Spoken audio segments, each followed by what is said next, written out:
Thank you. Good afternoon, everyone. It is Friday, March 12th, 1:34 p.m. This is Senate Education. A few updates first for committee members and for others. I was in Appropriations at 1, and I know Senator Chittenden was in at 1:15 with miscellaneous ed.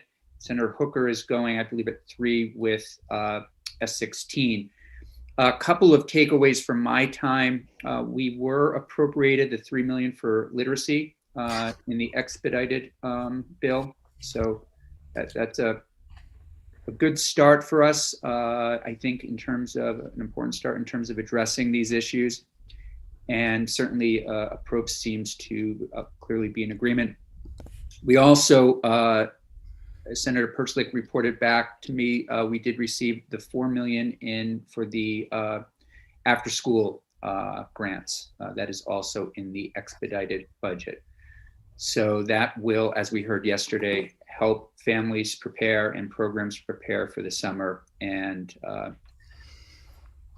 so that will, a couple of other things, the Senate Appropriations will be amending our literacy bill because the appropriation for the, which is typical, which is standard, the appropriation for the position in AOE would be a general fund supported position. So they will remove that and they will put that on their list for consideration when they do the big bill. And I think that may happen, of course, with other bills, of course, as you see as the session goes on. Senator Chittenden, do you have any update on miscellaneous education? Yes, they took a vote while I was there and they approved moving it forward unanimously. So Senate Ed miscellaneous will move forward to the floor. They also raised something regarding the literacy bill. Would that be good to bring up now? Yes, please. So during the discussion on Senate Ed miscellaneous, Senator Kitchell doubled back to the earlier conversation, and I said I would bring this to the committee, and she just wanted to have us consider this in the composition of the literacy committee, the standing committee. I think that's the right term. She just thought that the state librarian, who has a useful role in offering perspectives on literacy. So she didn't strongly endorse or say that she's not going to support it without this the case, but she wanted us to consider adding the state librarian to the composition of the literacy committee. Thank you for that. Any questions for Senator Chittenden? Jeannie, if you would put that on Tuesday's agenda, and just for us to have a conversation about that.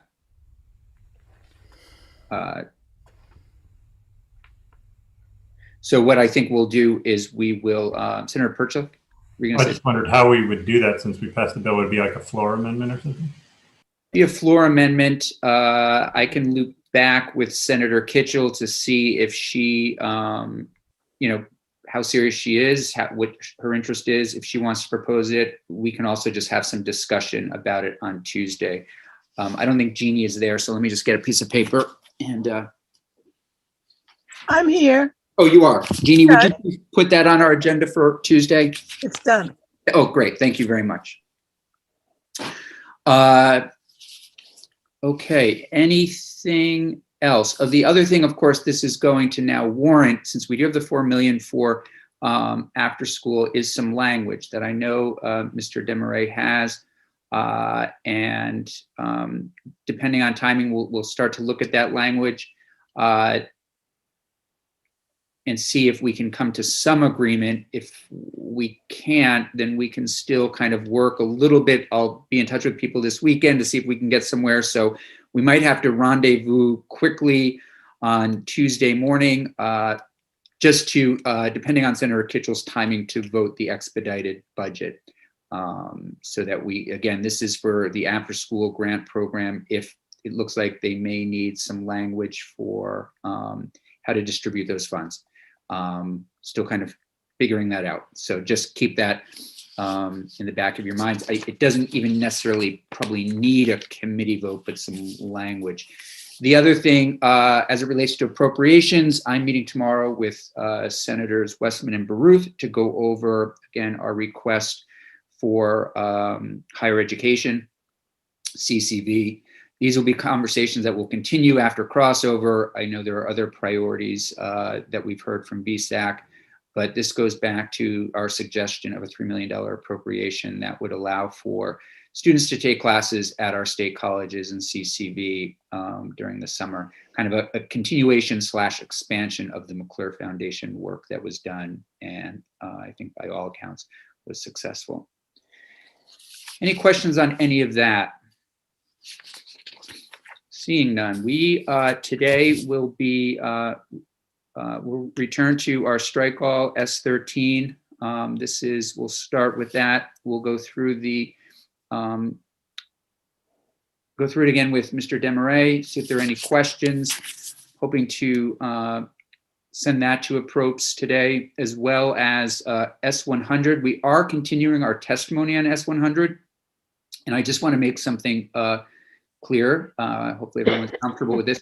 I do plan to vote S100 out, as we've discussed, recognizing that I've also put it on the agenda for Tuesday. S100 has still a ways to go through both Approps and Finance, but I thought we would continue our discussions on Tuesday to see if we want to, in any way, amend it going forward. But I do want to be respectful of the committee and not let it die in Senate Education. Does that make sense to everyone? Senator Hooker, okay, I'm just not sure if you had a question there. And then we'll also vote out the school discipline amendment to S16. Other final things before we really get started, trying to keep next week light in some regards. I mean, we'll continue our work on H81. We have some other things that I've just discussed, but it being that week when the floor could get long, and that could seriously impact afternoon committees 3 days a week. So I'm hesitant to schedule up a lot of people that might then need to be rescheduled. So if anybody has anything pressing, there are a few things that I have put on there, back to Senator Hooker's and Terenzini's good request of an update from the Chancellor is on our calendar for next week. I mentioned H81, S100 reviewing to see if we want to have an amendment after we hear from testimony today and further discussion. And I think that is it. Any questions? Senator Terenzini. Thank you, Senator Campion. Did Senator Hooker and I had some questions for the Chancellor that I believe you would forwarded off for us. Did you ever get a response back on our behalf? I do not believe so. I was told that they would come from Catherine Lavesser to all of us. And seeing both of you shake your head, I will loop back to make sure that you all get those. Jeannie, you haven't seen those, have you? I'm sorry, what are you asking? Would you loop back, if you would be so kind, as to reach out to Catherine Lavesser? She is with the state colleges. And would you see, we're expecting answers to the Rutland County delegation's questions. And if you would mind asking her for those and then forwarding them along to everyone. Okay, will do. Terrific, thanks a lot. Okay. Seeing no other questions, let's, Mr. Demarais, if you would be so kind as to bring us back for another walkthrough of the strike all for S13. Sure. Again, do you want me to bring that up on screen or not? I am looking to senators. I don't see anyone who needs it. I have it. Okay. All right. Okay, yep. Okay. So S13, there are only a few changes. Do you want me to walk through changes or the entire bill?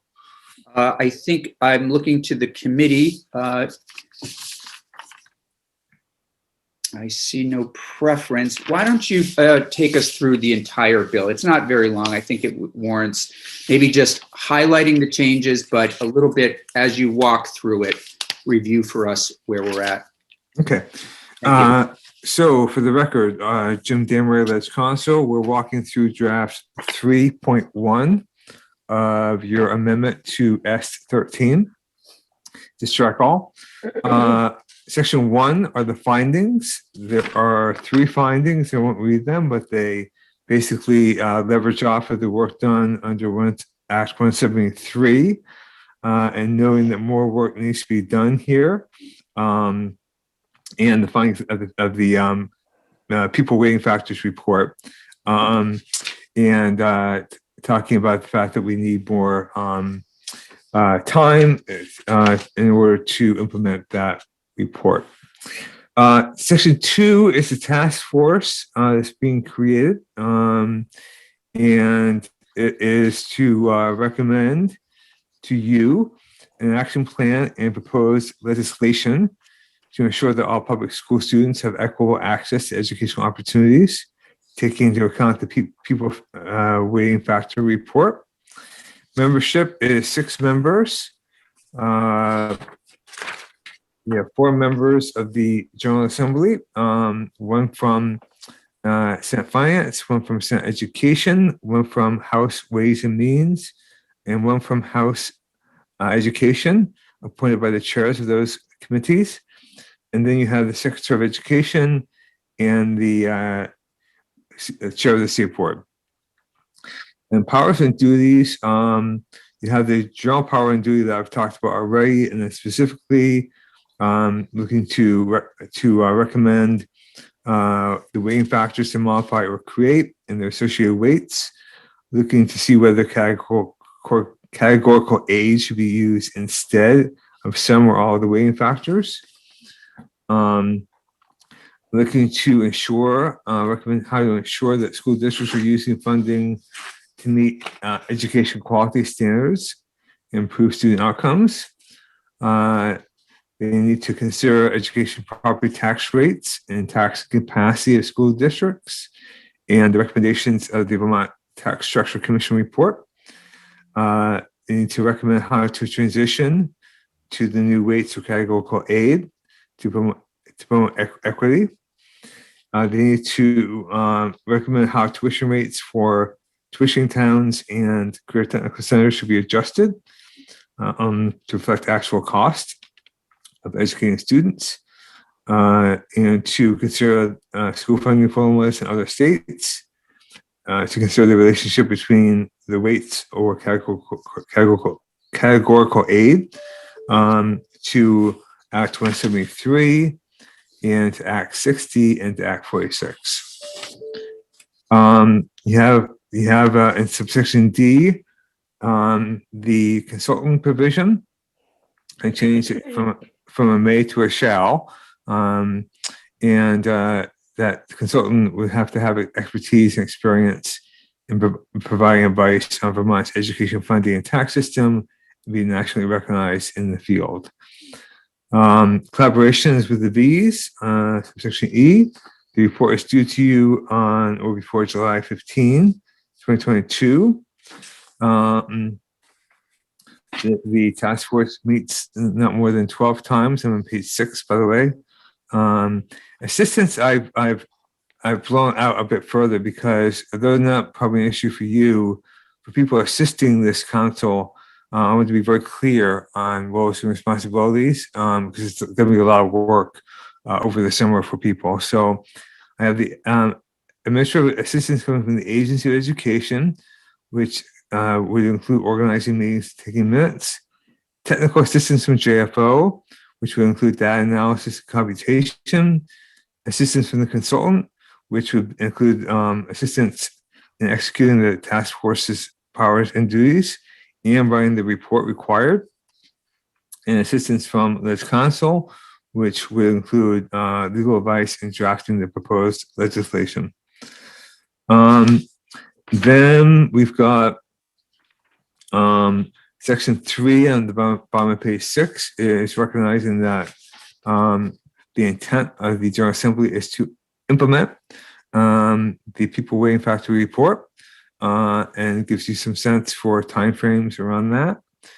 And then section 4 is the appropriation. of 10,800 for per diem and reimbursement.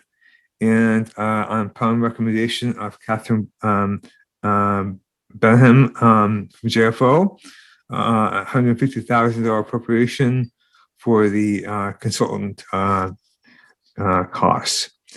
And it's effective on passage.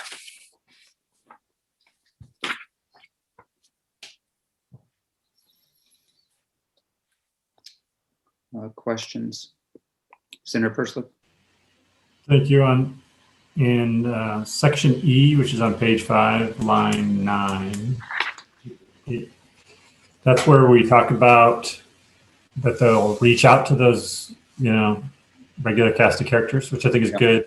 But I thought at one point we even said that, or maybe we talked about, or somebody said they envisioned some public meetings, and I wanted to know if we thought, or is it in here somewhere else?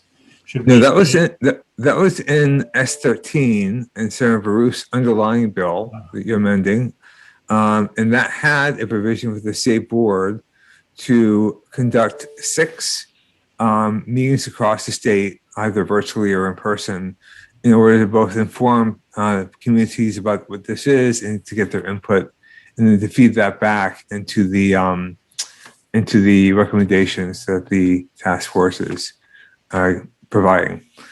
That is not in your bill. Okay. Well, I guess I'm thinking out loud about the benefit of specifically saying some. I don't know if we need to do 6 or some, at least a public meeting for sure. And I don't know, with COVID, it doesn't matter if you do it where you do it, if it's Zoom meeting, but I see a value in, ideally we do like meetings in the South, meetings in the Northeast. So you can get some input directly from the local school board members, or, from those towns most impacted. Even though they're represented by the School Boards Association, it's good to hear from the actual school board members, I think. Senator Lyons? So I think that's a great idea. Different ways of doing it. You suggested, meeting across the state. I don't know how many of these meetings are going to be in person or Zoom. Who knows? But at least maybe there's notice given to the public about the meetings if they are Zoom, audiovisual. Or the other thing I thought about was, as you were talking, because now I'm thinking out loud, is maybe as the draft report, as there is a draft report, maybe have some public meetings around the state just to get comment. It's going to be tough because there's going to be a lot of detail. So you'd have to present the report to folks around the state and then get questions. And that's really the way the input would be done. So it might be helpful after some decisions have been made, just to float it out there so people know what's there. So they're different. So I don't know. What do you think about that? Yeah, it's interesting. Senator Perslow idea reminds me a lot of the Act 250 Commission. We went on the road a little bit. We got some feedback. It seems to me that we would want to have some of these conversations in the summer. COVID, even with COVID, possibly, have some kinds of conversation, and even through the fall a little bit. We could do it a couple of different ways. We could, one of the things with the Act 250 Commission, there always was time for public comment in the beginning of every meeting, so there is that way to do it. I'm not sure if that's the best way, actually. We could simply, we could probably come up with language that would say, similar to what we're doing with the usual suspects, make certain that you've taken testimony from the general public without giving a lot of specificity. Or we could we could specify and, put in some dollar amounts, again, for hosting, and I think the way Senator Perslow mentioned it, something in the south, something in Montpelier, something up north, to give those interested in weighing in on this an opportunity to do so. Mr. Desmarais. So I just posted in the chat the underlying S13 bill.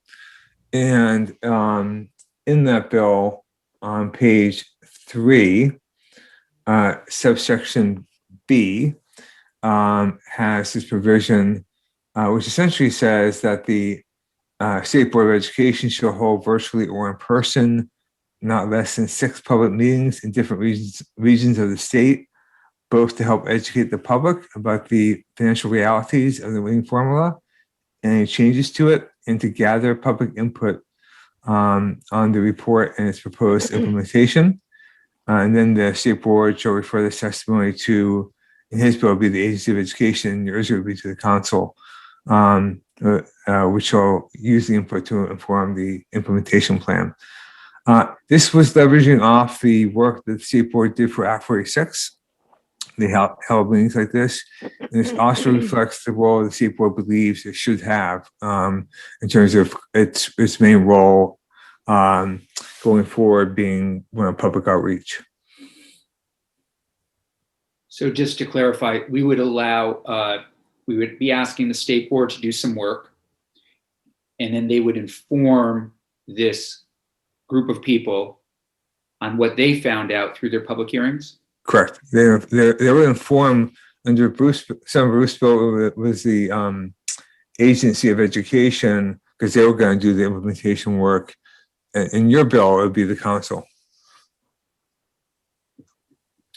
Oh, so it wouldn't be the agency, it wouldn't be the State Board, it would be the Council that would do it. No, so I'm sorry, I'm confusing No, you. that's okay. It's the State Board who would do it, Yeah, but they would be informing the Council correct. to help inform the Council's plan. Yeah. Okay, thank you. Senator Perslick. Yeah, that's the way it's written in the Bruce bill, but I don't think we should do that. Well, we could do it. I guess I'm not opposed to it, but since we're creating a different committee than was in that bill, it's different. So I think we just have the committee do it, of which the board is a member, instead of having the board go off and do it and then come back to the group. Because then I don't know, it just seems like a strange way to do it. If we're creating this group to look into it, you'd want to make sure they're there at the public meetings. So, I mean, I think I'm kind of where you were just a little bit, Senator Campion, where we could do it either way. We could say you should have at least one public meeting, and you should make sure that you hear from those communities, local school board, school districts that are most impacted, and then leave it from there, or get very specific like the original S13. I'm okay with leaving it more broad, but at least giving them direction that they need to have at least one public meeting, and they need to hear from local school boards in public in the most affected communities. But whether that be how they're affected differently, but some are definitely affected more than others. Right. So, yeah, I like that idea. I mean, but if you have a public hearing, it sounds like it would be a public hearing with people commenting. And so I'm so ambivalent about this, because if the task force has information that you have a consultant, you're building information, you're drawing conclusions, you're getting ready to act, more or less. So you've made decisions, or you're in the process of making decisions. Question 1 is, will that public input help formulate those decisions? Or B, is it better to build something, or a set of recommendations, and then get input just on those recommendations? Because if you go out and you ask for input on the previous report, you're just going to get the people who, the same people we're getting right now. Yeah, you could do both. You could hear from them, if that's okay, Senator Campion. Oh, please, yes, please.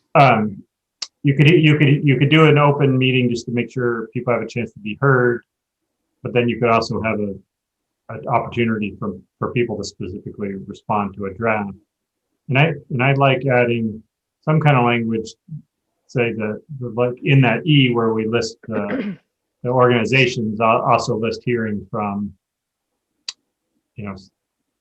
those communities most affected, so that we hear from, the range of those communities on both sides, if you want to think of it as two-sided.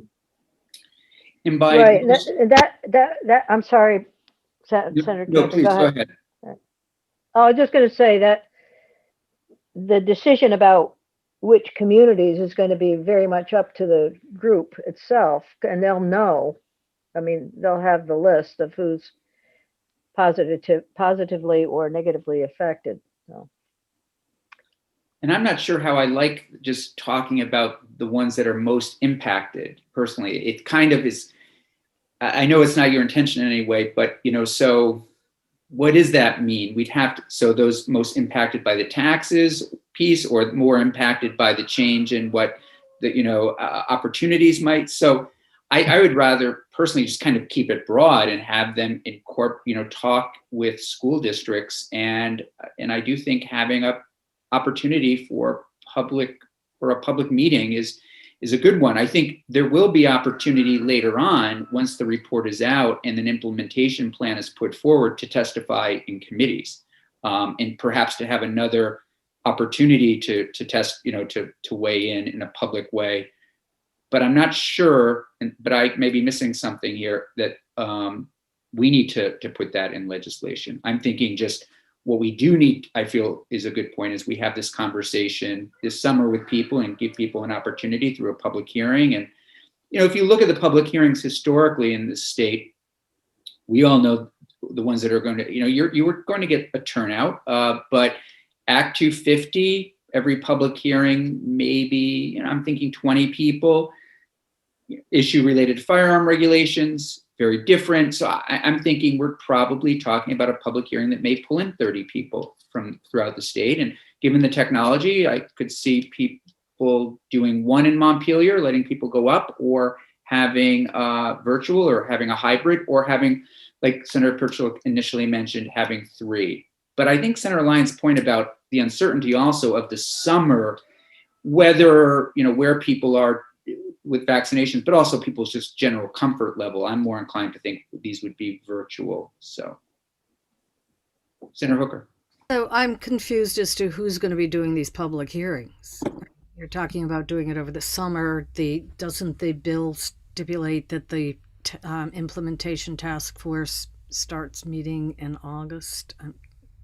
It does, yeah. So who's going to be doing these over the summer? I know that last biennium, economic development went out and did public hearings on housing.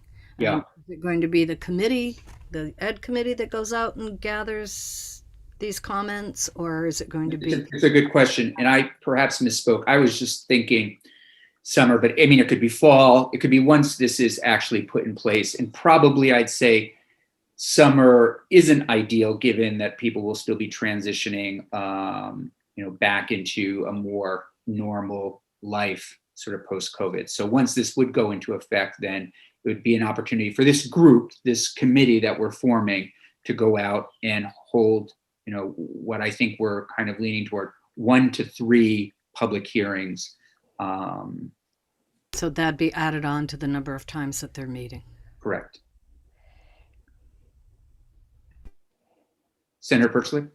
Well, I think it could be part of their, because we're giving 12 meetings, and if we're starting in August, I had forgotten about that. And they're writing a report in January. They didn't give them a lot of opportunities to do 12 meetings. I guess maybe they're going to be meeting more regularly than I envisioned, and that's fine. But I think a public meeting doesn't have to be separate from one of those 12, but that's okay if it is. And I hear you, Senator Campion, on not trying to say most effective. I agree with you on that comment. But what I guess I was trying to avoid by doing that is, we've all been to the public hearings where everybody just gets like 2 minutes or something like that. And if I was a school board member that really kind of wanted to try to explain, the importance of my school budget, and I was given 2 minutes amongst a bunch of other people. I just wouldn't feel, it's hard to feel heard at those.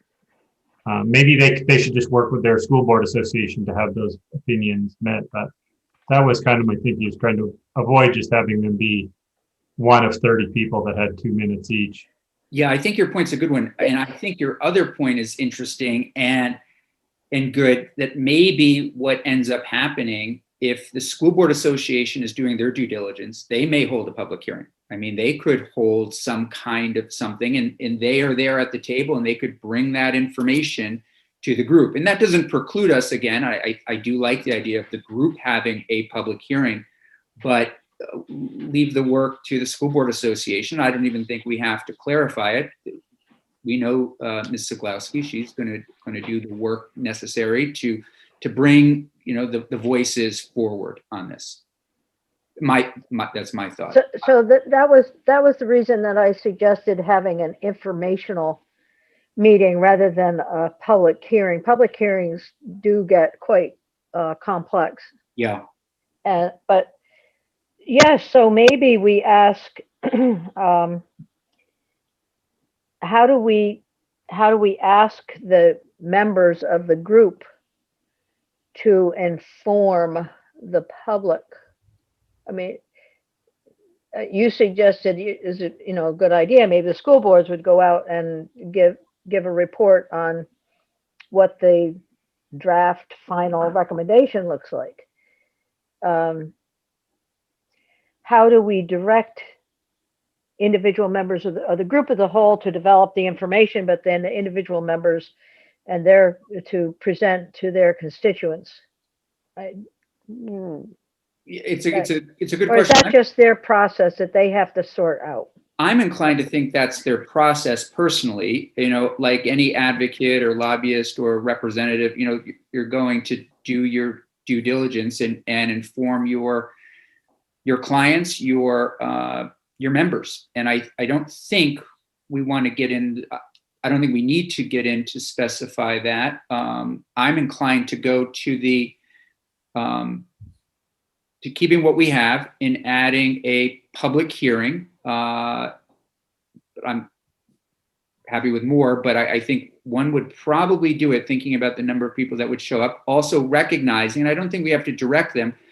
Look at what Ms. Siglowski, and I don't want to attach names to this necessarily, but they have done a good job already of working with and getting the perspective that they are hearing in the field. And I have no reason to think that they wouldn't continue to do that work and being at the table in these discussions. Senator Hooker? And then I think Senator Lyons talked about, once the plan has been formulated, then having, as you said, Senator Lyons, maybe an informational meeting sort of at the end of the process rather than at the beginning. I was thinking that the public hearings would be before the plan was developed, and that sounded to me as if we were kind of starting all over.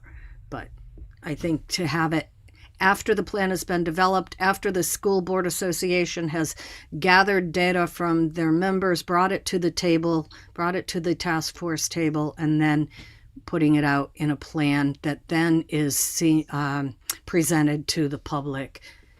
And I'm not sure what kind of comments or maybe it's just as it's informational. I mean, it's out there. It's a way. I think what Senator Lyons is getting at is, as I think about this, is we're trying to help just make sure everybody knows this is a big deal. Give people an opportunity. It's a way. I'm sure Health and Welfare does this in certain things also. Communicate this to groups, whatever it might be.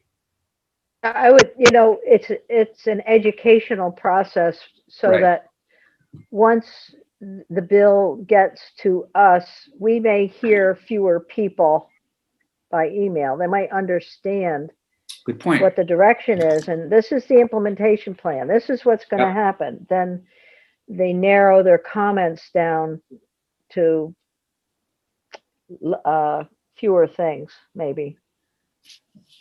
So, in summary, tell me everyone's feeling about this, things would stay as they are, but we would add language where there would be a public hearing, also making certain, to Senator Perchik's good point, that, well, we'd add the one public hearing and then a report at the end, which would be there to share broadly. Not sure about the language on that. And then the question, how we would word it, but Mr. Demaray can wordsmith it. And then I'm thinking back to Senator Perchik's, would you want other language around reaching out to other people? In other words, we're talking about the Vermont School Boards Association, the NEA, all of our usual folks are going to be at the table. We'd have one public hearing that would allow for greater conversation within those 12 meetings. Are you looking for anything? And then the report that Senator Lyons is going to force me to put in there. Is there anything else that you're thinking around language? I think we could say one or more and leave it up to them, and not so we're not specifically saying it has to be one, because maybe they kind of, like somebody suggested, that they do it at the beginning of each meeting, give a time to hear from different folks from the public. Yeah. In addition to those cast of characters, I think that's sufficient, and I trust that the group will understand the importance of reaching out to these local school districts. Yeah. So I don't know if we have to be too prescriptive. And I was only kidding, Senator Lance. I think you're absolutely right. How can we continue to be thinking about our work especially with something like this, let people know when the work is done, communicate that. And I'm not sure, Mr. Demaray, you probably have questions now that we're getting closer to finalizing some language. Well, I do. It sounds like you want one or more public hearings. I get that. Yeah. It sounds though you want as well, though, an informational meeting. And I assume that would be once the draft report is done or draft recommendations are done, to share that with an informational meeting with the public. Is that what you mean? Senator Persley? Well, it seems to me that you would like what I heard Senator Lyons saying is like an informational meeting before, maybe, but maybe not. So I would just think any public hearing would be an informational hearing. I guess sometimes you just open it up and only hear comments. It's like, okay, here's our draft, just give us comments, because you want to get through a lot of people. But I also assumed that can we call them public meetings and not hearings? Yeah. The implication of hearing is what you said before, that gets pretty, I guess I'm saying I don't see the need to specifically call out a informational meeting, but I'm open to that. But I think I just thought, open to have one or more public meetings to take input from local school districts. Share information and take input. I love that. Yeah, it would be this reciprocal relationship. We're sharing the information and we're taking an input.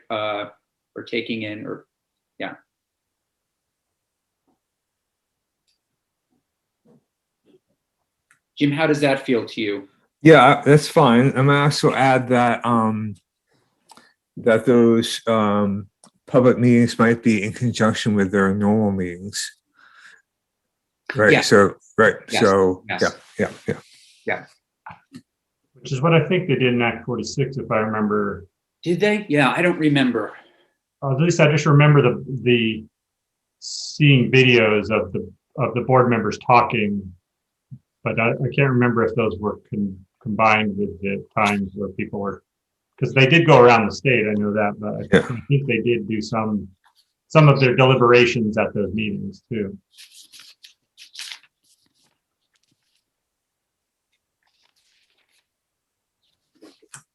Great. How do committee members feel? So since Mr. Demaray is our star witness for the day and we're trying to vote things out, giving Mr. Demaray, taking a 15-minute pause, if that works for Jim, allow him to come back so we can stay on this and not move to anything else until we've kind of worked through this. Otherwise, I think we're sending him off with, we may have edits to other things. So I think we kind of take a 15, does that work for you? Oh, sure. Yeah. Okay, so let's take a 15-minute break. come back at 2:30, and we will take a look at a clean copy of this. Okay, good afternoon, everyone. Welcome back to Senate Education on Friday, March 12th. It's 2:42 in the afternoon. Mr. Desmarais. Yes. Okay. So you have the revised draft, and I know I have it somewhere. I can bring it up if you want me to. I have mine here. Does anyone not have a revised draft? It's online, I believe, and I have it in an email. Okay, I think everybody has it. Okay. What was that, Senator Perchlik? Is it 4.1? 4.1. Yep.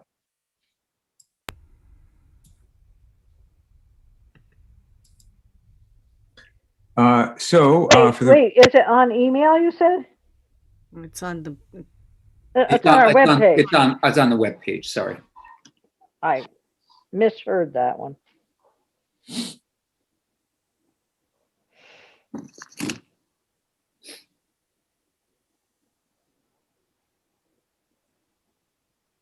Okay.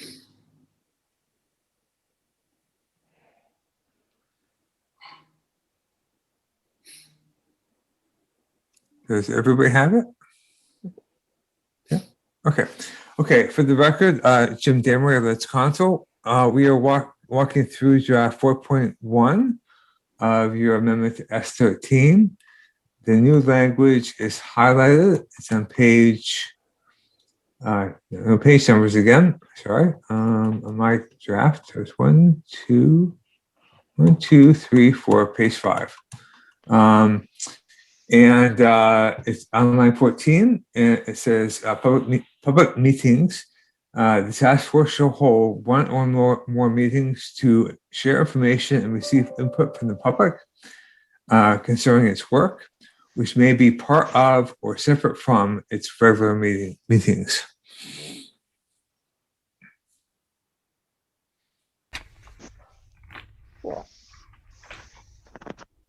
Looking for questions or comments on this. Senator Lyons. Looks good. Just need to add S after it. Oh, it's, yeah, thank you. Oh, it's great. I think it really, and the shall is important, so there has to be at least one. But Yeah. then the group can decide how best to approach it.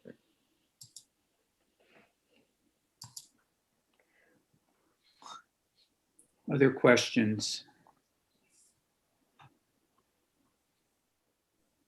Seeing none, I would certainly welcome a motion to move draft 4.1 of the strike all amendment to S13 out of committee and onto appropriations. So moved. It will be 5.1 by the time. Oh, I'm sorry. Thank you. Yep. 5.1, draft 5.1. Moved by Senator Perchlik. Any committee discussion? Seeing none, Senator Perchlik, would you mind calling the roll? I do not mind. Yes, please. Thank you. Okay. Senator Lyons. Yes. Senator Terenzini. Yes. Senator Chittenden. Aye. Senator Hooker. Senator Hooker. yes. Okay. And the chair, Senator Campion. Yes. Oh, wait, I should go first. I vote yes, and then Campion. Yes. Thanks. 600. Anybody interested in reporting the Perchlik implementation plan? Raise your hand, Perchlik. I'll do it if nobody else is looking forward to doing it. It's up to you, Senator Perchlik. Sure, I'll do it. Okay. All right. Thank you, Senator Perchlik. Appreciate that very much. Happy to help in any way, even if you change your mind. Okay. Thank you. Seeing that our witnesses are here, and thinking about timing, I would like to come back to S16 at the end of our day and move on and continue our work on S100. The S16 amendment, I don't know if, I think we'll have time at the end of the day to address that. And seeing that witnesses have arrived and we're a little bit behind schedule, let's move to S100. S100, an act relating to universal school breakfast and lunch. We are, as I mentioned at the start of committee, we are going to continue testimony today, and we are going to move this today, knowing that it will be at least an appropriations next week, and I have it on our agenda for Tuesday for additional committee discussion, following up on what we hear today, any possible amendments. So there is still time, knowing that there might still be work to do, but knowing that today is crossover, it does need to leave committee today. So with that, Mr. Demaray, I see you're at the top of the list, but I don't think we need to hear anything from you at this point. I think we will start with Jesse Roy, and then go to Mr. Francis, Ms. Zaglowski, and Mr. Fannin. So, Senator Hooker, please. I'll be leaving for appropriations during this testimony, so. Okay, and thanks for doing that. Great, Mr. Roy. Good afternoon, senators and others. Thanks for having me and for the opportunity to testify about this bill. For the record, my name is Jesse Roy. I'm the Assistant Division Director for the Federal Education and Support Programs Division at the Vermont Agency of Education. And my understanding, and feel free to correct me if I'm wrong, I don't want to overstep, is that I'm here just to provide a walkthrough or any explanation needed for changes to Section 45, I believe, which concerns data collection around federal funding and other uses that the agency has. Okay, so let's see. Let me just get my copy.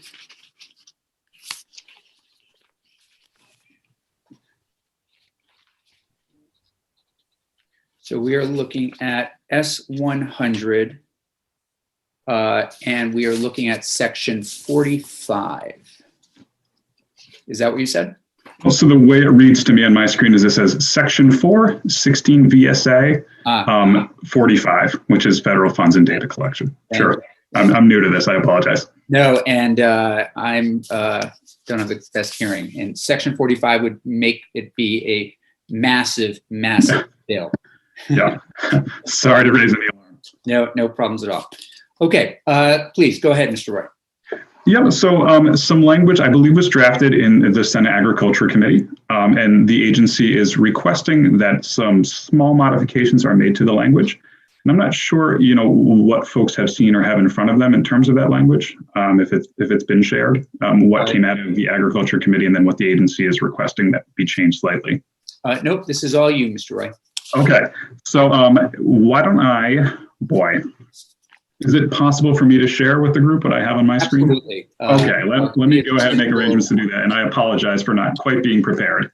Nope, not a problem at all. All right.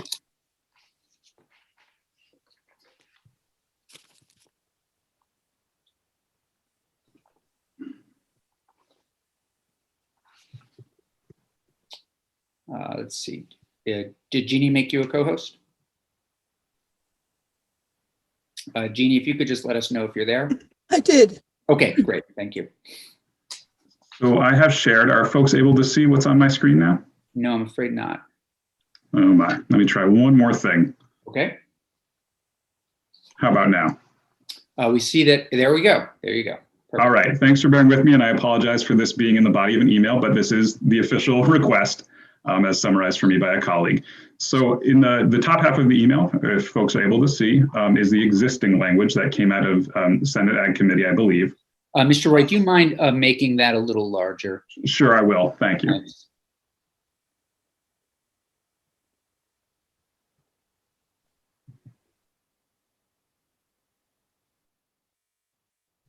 Is this better? A little. Be a little larger for us old guys. Sure. There we go. There we go. Thank you. All right. So not a whole lot of, at least in my opinion, our opinion, real substantive change here. Just a couple of small additions to make sure we really capture the breadth of the levels at which we typically collect data for purposes such as providing federal funds for school districts or LEAs or schools to qualify for participation in programs. And of course, I'm talking about low-income data, the data in question here. And also some of our uses. You know, the original language, as you can see at the top here, just describes using low-income data for federal funds. There are actually a couple of other ways broadly that we use this data, and they are highlighted in the first line, beginning with the number 1 below. Not only are we using low-income data basically to determine funding allocations, we also use it to determine eligibility for various programs or supports that the agency provides, and as well as for collecting and reporting data, for example, student performance data that's disaggregated by low-income status. So just those additions to really capture the breadth of the ways that the agency uses this data. And then you'll see that's really the big change next to 1. You'll see next to 2 and then 3B. It again just reiterates, rather than only school district, which is what it said above, local education agency, school district, and school. Again, just to capture the various levels at which we use data or collect data for the purposes outlined next to 1.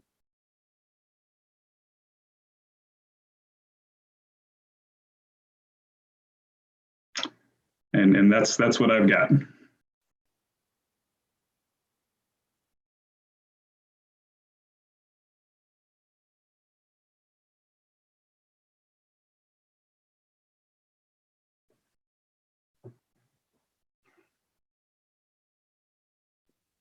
Sorry, if you would be so kind as to take us off screen. I'm sorry. Yeah, sure. Thank you. You'd like me to stop sharing, Chair Champion? You don't. Okay. Thanks. Terrific. Thanks for that. I'm wondering, Mr. Roy, what was you said you mentioned this in Senate Ag. Yep. Was there resistance to this? Was there just not enough time? Can you give us a sense? And I'm happy to check with the chair of Ag this evening on this. Yeah, and I'm sorry to interrupt you. No, simply the bill, and I may get some of the language wrong, moved forward before we had crafted sort of our response. They crafted the language above in response to some concerns we had. They had initially prescribed a certain collection. The agency is in the process of developing a collection to parallel the free and reduced lunch collection that we would lose by moving to a universal meals program statewide. And so they agreed to defer to us with this language, developing a new measure or landing on a new measure that would best suit our purposes. And then we just in response had a couple of tweaks that we wanted to make. And it was really just a matter of time. I think the bill had moved, before we had a chance to respond. Sure. Sounds like a good next step would be for me to touch base with the chair and for us to also draft this up for us to have a look at on Tuesday. Since, as I mentioned, we'll move it today, but we have plenty of time to make amendments. And this would be one such amendment, which strikes me as quite reasonable, but I'm looking to my colleagues to see if they have any questions or immediate concerns with this. Okay, seeing none, Mr. Roy, if you'd be so kind as to forward that to our Ledge Council if you haven't done so already, and I will ask Mr. Desmarais to draft that, and our committee assistant, Jeannie Lowell, will put that in the on our agenda for Tuesday. Great, thank you all so much. Yeah, thank you. Okay, continuing on with this. Let's see.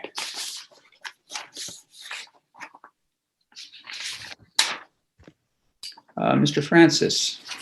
Thank you, Chair Campion. Thank you, committee.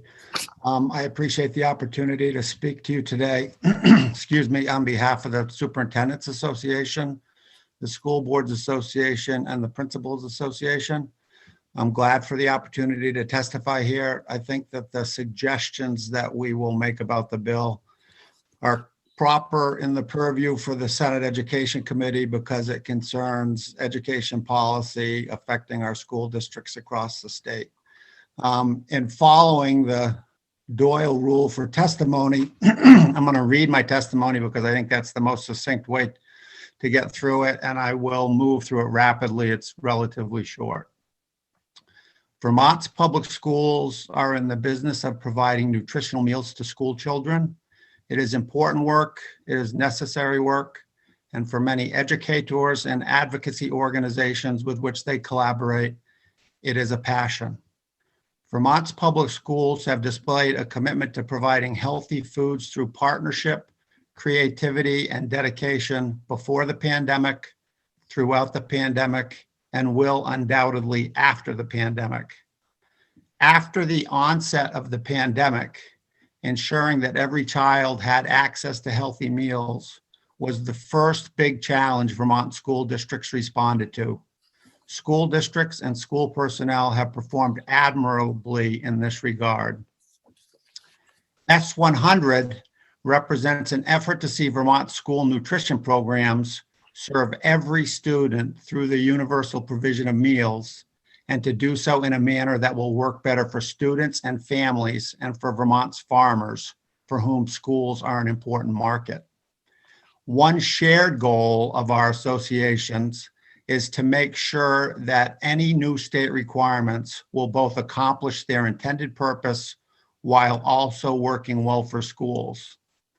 With respect to S100, we have one very important request for a critical improvement to the bill and two recommendations for helpful improvements. The critical improvement, please streamline the funding process and create a direct connection between this state initiative and a state funding source. As currently written, the funding process for this new state initiative would require voters in each of Vermont's 115 public school districts to individually approve proportional expenditures, which statewide will total an estimated 24 to 40 million in new annual costs. The requirement to secure local voter approval for this investment adds an unnecessary step to funding this program and needlessly complicates the budgeting process for Vermont school districts. In fact, in districts under tremendous budget pressure already, it will put feeding all children in competition with important programs currently in place to serve children in an array of also useful ways.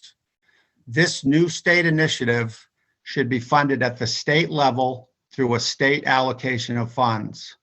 Please change the funding mechanism within this bill by appropriating the total amount of required funds at the state level and removing the need for local districts to seek voter approval in order to expend the funds necessary to make universal school meals a reality. This approach is more efficient, more transparent, and more equitable. This change can be accomplished by a simple adjustment to Section 2 of the bill as follows. You could simply change the reference to food program in Section 1264, and I've added the language. I think that if you agree to this, Jim Demaray might want to take a different approach, but my effort here is to show you that it is simply changing the obligation to raise the funds for this program away from individual school districts and have the state pay for this new state initiative.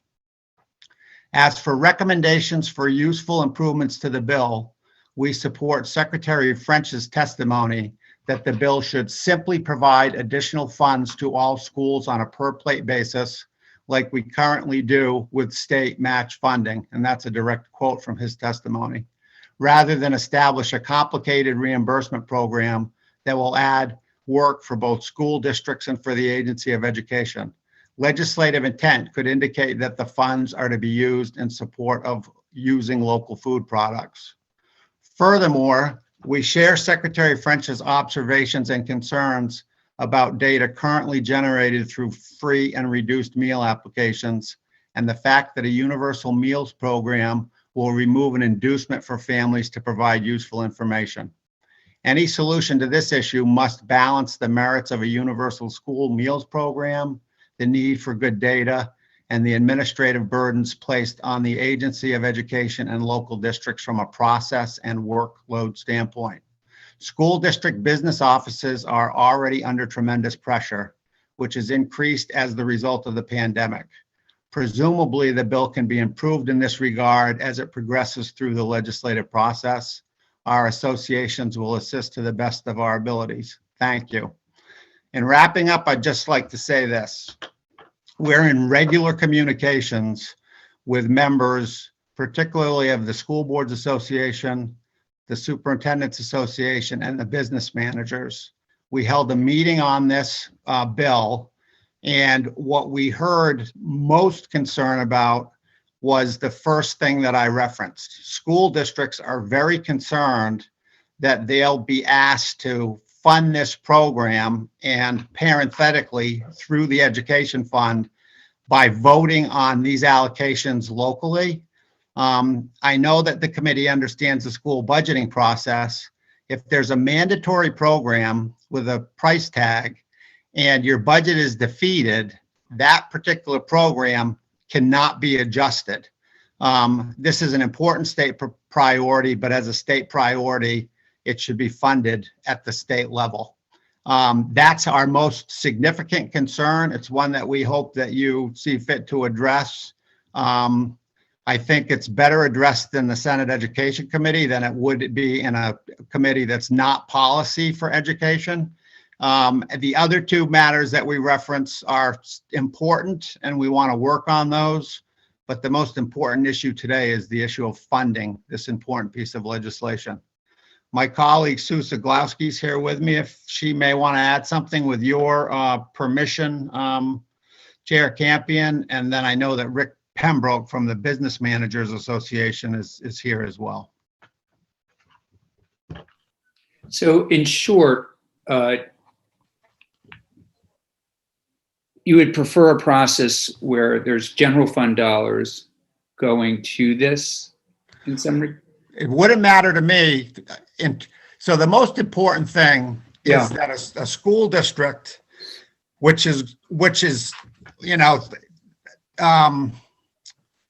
if you utilize the $24 million to $40 million estimate, which has now been, I think, generally agreed to on a per pupil basis, that's between $275 and $450 a year per pupil annually. As soon as I circulated this bill to superintendents around the state, I got immediate feedback, and I mean immediate. Understand universal meals, can support universal meals. We just barely got our budget passed. It was a close vote, and if we had added the $200,000, the $475,000, or the $800,000 amount that this bill would require, we fear that our budget would not have passed. So, you know, really, by funding this through local school districts rather than at the state level, you're basically adding a step for something which is an eventuality anyway, which is providing universal meals. I honestly, at this point in the process, don't care whether the money came off the top of the ed fund or through the general fund. I think that's a conversation for the money committees. What we care about as representatives of local school districts that are already having a hard time getting their budgets passed, that we not add the burden of a program that the state says districts have no option on and put it through local school districts. Right now, and you've heard this, there's 70 some odd districts that through some form or fashion, and some of them are doing it entirely with federal program money, that are offering universal school meals. That's a choice, and any school district in the state can do that. But the minute that the state says we're going to do it for every kid in every district, then at that point, the state should take responsibility for funding it and bypass the step that says, basically as an exercise, you need to put it into your local school district budget and have it voted on. Because when the school budget is defeated, and some are every year, that money for universal school meals it's off limits. It can't be touched. It's a requirement. And as a state requirement with no option for the local school district, the state should be paying for it in some form other than through the local school district budgets. Committee, question for Mr. Francis. Senator Perchlik. Yeah, thank you, Chair. Francis, did you testify in agriculture? No, was not invited to. The testimony there, to the best of my knowledge, was pretty much Agency of Education, Joint Fiscal Office, the food advocacy organizations. But I noticed this and frankly couldn't wait to see it come to education so I could provide the testimony to you that I'm providing today. Okay, so the school boards or nobody else from that area testified? No. Mr. Demaray, I think, wants to weigh in on this piece. Well, I don't want to weigh in on this piece. I wanted to say I got an email from Senate Appropriations that they're ready for Senator Hooker and me there. So Okay, so you please feel free to go ahead, and I will stand in as our attorney for now. okay. Please continue, Senator Perswick. Okay, that's interesting. That's helpful information. And then, so what I hear you saying is that you don't want to have it as part of the budgeting process, but you're not opposed to it being part of the ed fund as an educational expense. You just don't want to have that, basically an unfunded mandate is the way you guys would see it. Yeah, I mean, first of all, it's hard to argue against school meals, no matter who they're provided to, right? And the reason that I led my testimony by talking about the effort that's gone into providing school meals during the pandemic is because Vermont was celebrated as a state in terms of the effort that it put into nutrition. Similarly, and I'll give you more information about me than you probably want. I grew up on a farm. My dad was the county agricultural agent. So I understand the value of local farming and food markets. That's not the issue. The issue is the stress that school districts are already under, and the fact that if you ask them to include this in their budgets, they don't have an option to include it in their budgets, and that's the point I'm making. It ought a statewide policy priority. It ought to be treated that way. So if it was like categorical grants to each school district to do the meals or a per meal categorical grant, you guys would be okay with that? Yeah, I mean, if you could find a way to subtract it from education funding, because right now school districts might have a budget of say $10 million and they get $3 million in revenue. That leaves them with education funding and they divide that by their equalized pupils, and that's where the tax rate comes from. If a school district's cost to provide universal meals, if the differential cost was $300,000 and the state said, we're going to give you a grant for $300,000 or not count it in your education spending at all, that would also work. But what we want to avoid is a situation where, as I've said, a school district puts it in its budget, the school district, budget gets defeated or increased for that matter.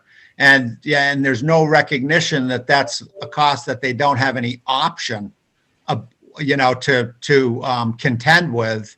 And at that stage, it does meet the definition of an unfunded mandate. And in the bill, we had part about not being counted for the excess spending. That's a gesture. That's not a solution. Okay. There's about 12 different other things every year. When costs get tight, and I say this with all due respect to the General Assembly, we start to see more and more things excluded. But I think there's only about 11 districts or so that are at that excess spending limit right now. There's 115 school districts, and the three superintendents who I heard from, nearly immediately, none of them are in the excess spending category. They were all like, we just came off a tight budget cycle. And they understood immediately the conundrum, because nobody, including me, wants to be arguing against nutrition and meals for kids. That's not a position anybody wants to be in. But we've got an important job of advocating for school districts in terms of their budget process, and that's what I'm here to talk to you about today. Okay, but it would have the same effect if we took your advice and took it out of educational spending. That would also help those districts that are in the excess spending. Yeah, it would. It sure would. And nobody should kid themselves about the cost of this. But I actually think, as a matter of policy, it's a better discussion for 30 senators and 150 House members than it is 115 communities around the state when you don't know who's going to show up for the electorate. This is a bill that says we're going to establish a priority for the state to feed every kid, and there's a cost that comes with it.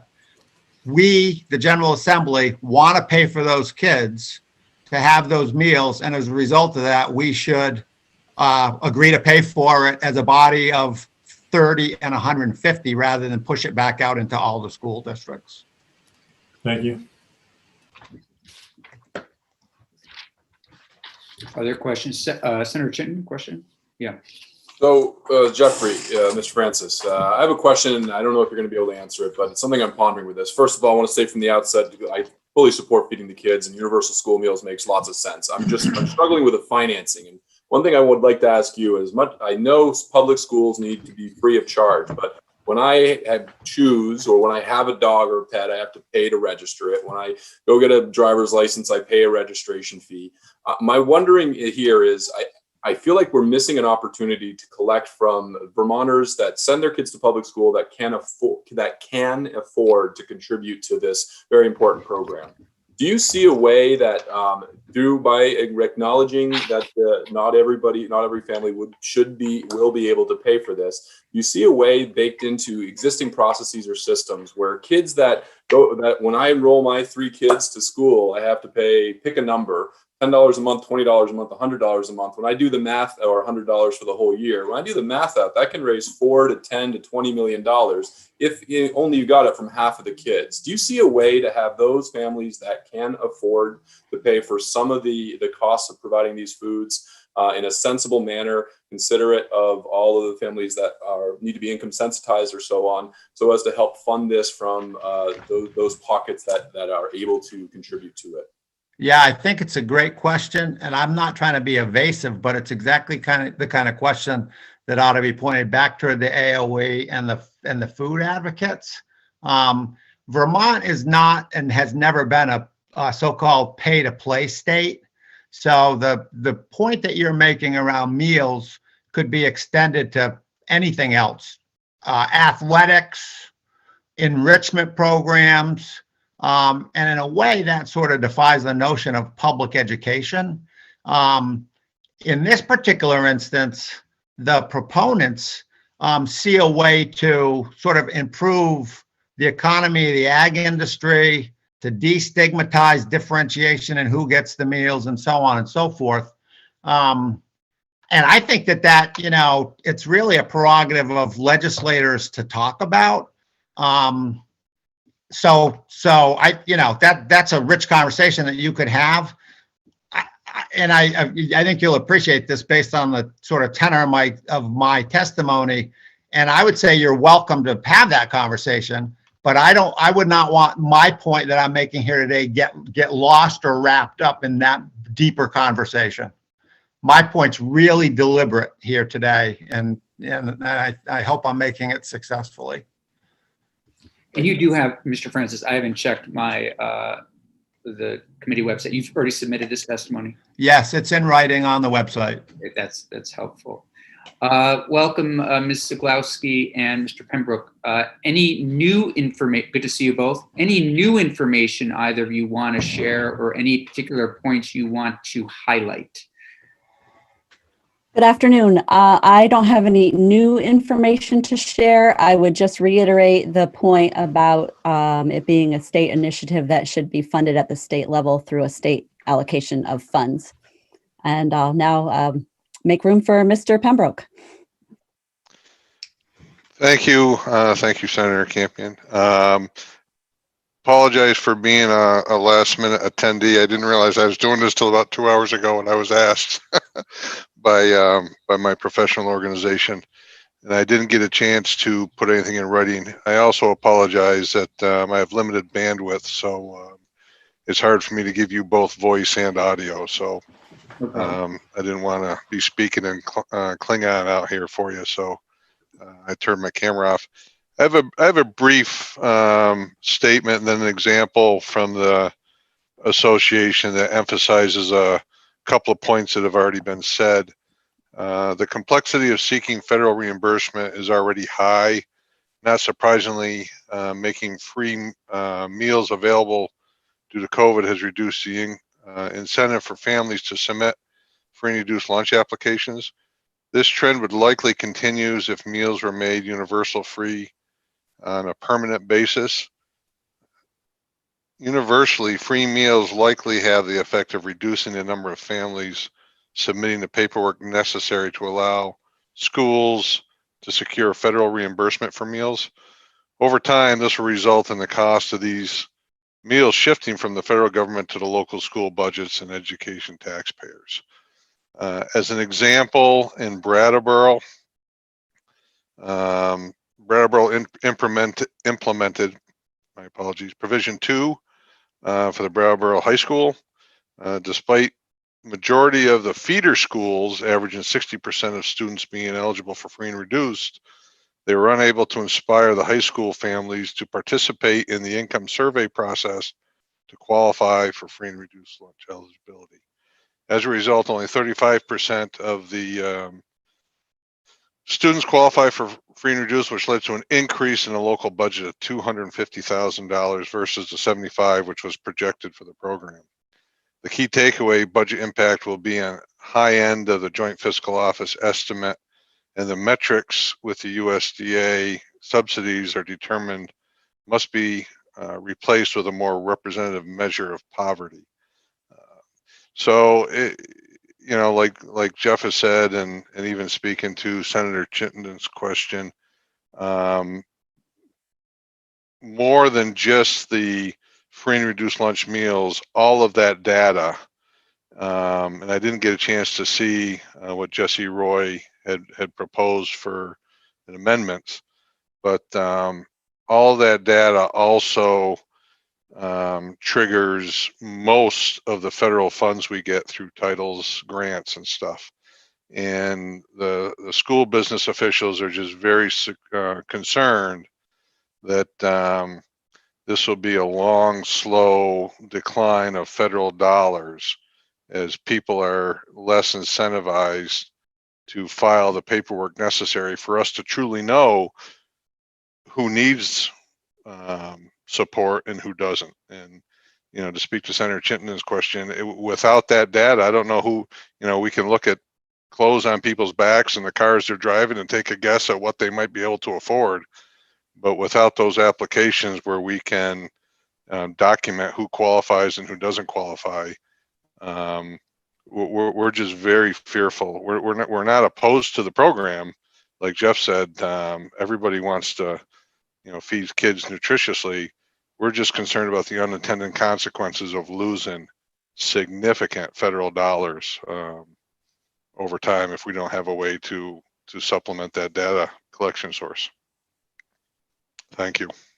Senator Lyons. Yes, it's the same question that I asked the other day, and that I think that Senator Chittenden has expressed it as well, and that is when I talk with my more affluent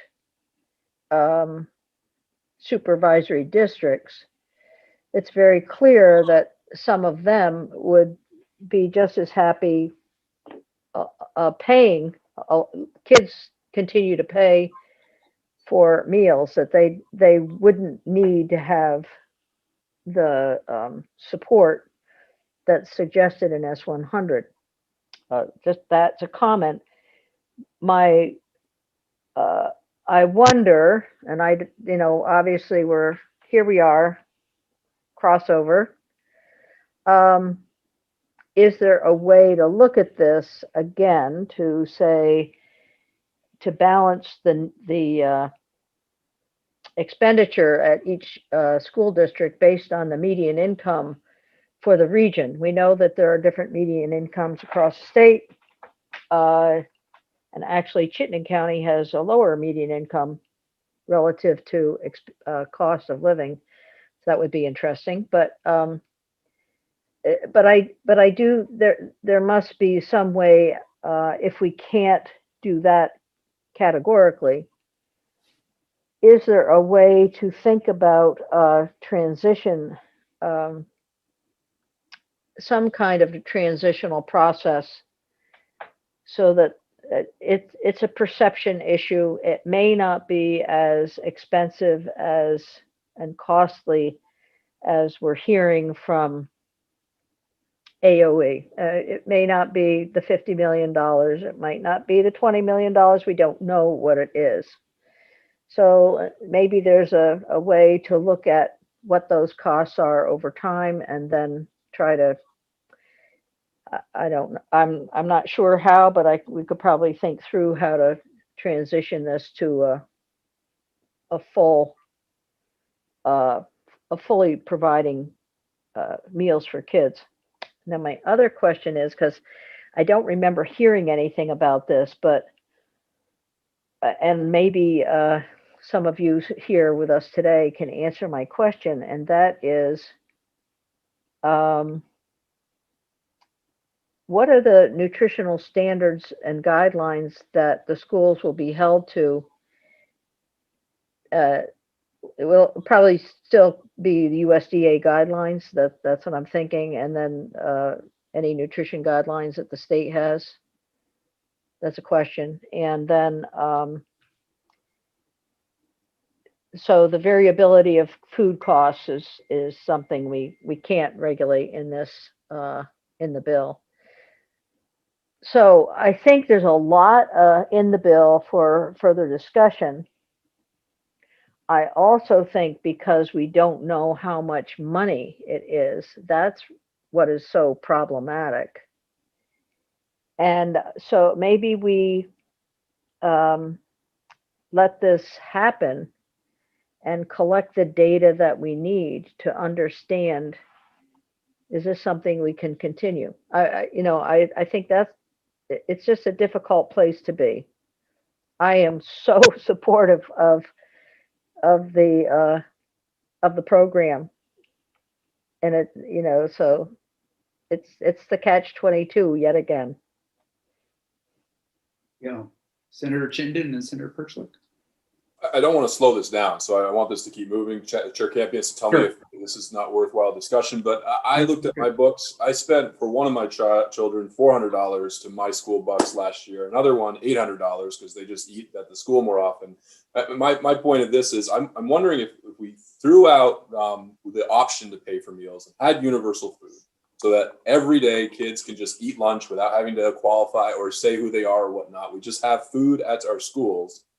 Could we also simultaneously, similar to what Jeffrey Francis said, if when you register your child, you pay $1 a day, which is $5 a week, which is $20 a month, that would work out to $180 for a school year. And if anybody can't or does not fill out that paperwork, they automatically have to fill out the other paperwork, but the kids are still eating. The kids, we're just going to provide the food. But when you register your kid, you could agree to pay $5, like you'd pay for a sports program or something else, $1 a day, which works out to $20 a month and so on. That in my back of the envelope would generate $8 million a year to pay for this and help with these things. And I think then again, everybody's got food, but you're still generating some money from those that just say, okay, if I owe that money for my kid to eat, I'll just send the check. But I don't know if this is a worthwhile discussion, Senator Campion. Maybe Senate Finance should be diving into this. No, this is helpful. Again, we will work on this next week, because I think there are going to be things that we're going to have to work on. And I'm not sure how I feel about that proposal right there. I need to think about it. Colleagues may have questions about it. It might be more work for business offices. I don't know, what folks would think about that. But I get where you're getting at. My only thing that sort of I struggle with, I see in some states, as I think somebody referred to earlier, that sort of pay to play thing. Certain kids get, are contributing, certain kids aren't. I don't know. It's sort of a cultural thing that maybe we need to think about. Senator Persick, do you want to respond or add something?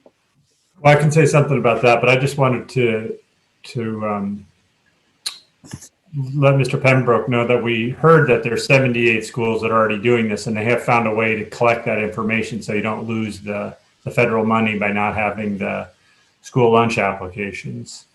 So that was a big concern of mine at first, but it seems like there's 78 schools that have done it. Definitely school districts in other states have also done it who have to deal with the same federal regulations. So it seems like there's a way to fix that. But I hear the comments on how we fund it. On the asking parents to pay, I see the point, especially if it's, you know, a sizable amount of money. It's a similar discussion we have in Transportation Committee, although I don't think we've had it yet since Chittenden's been there, about fare free. Do you make all buses free, or do you make some people pay? And what's the cost of making some people pay that can afford it to make it free?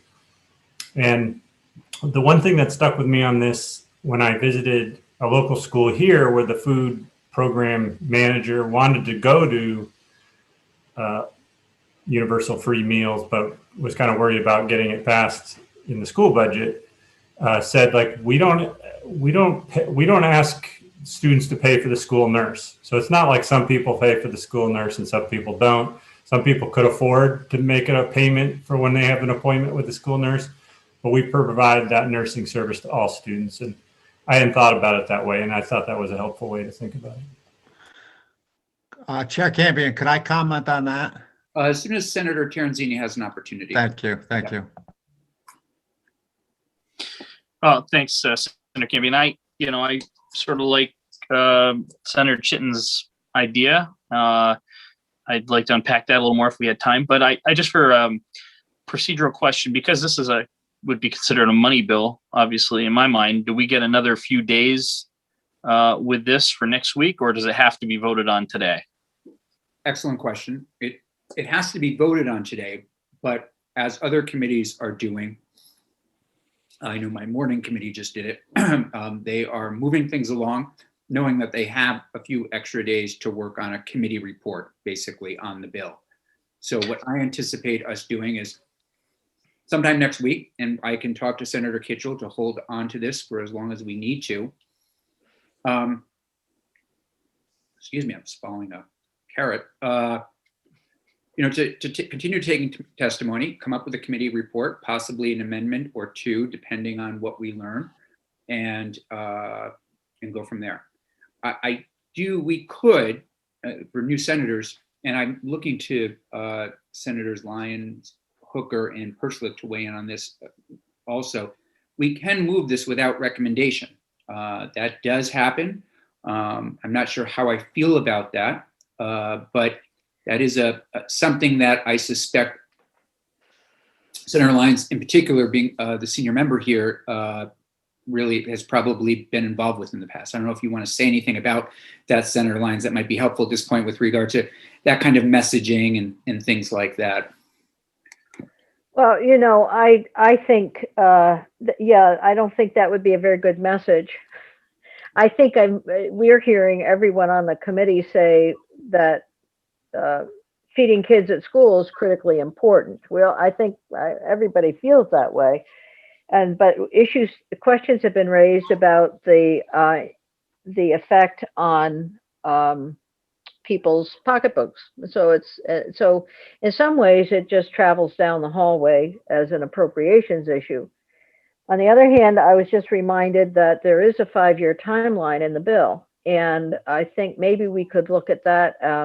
There might be a way, whether it's 3 years or 5 years, to look at that and then understand the implications of supporting the bill as a law. So I would not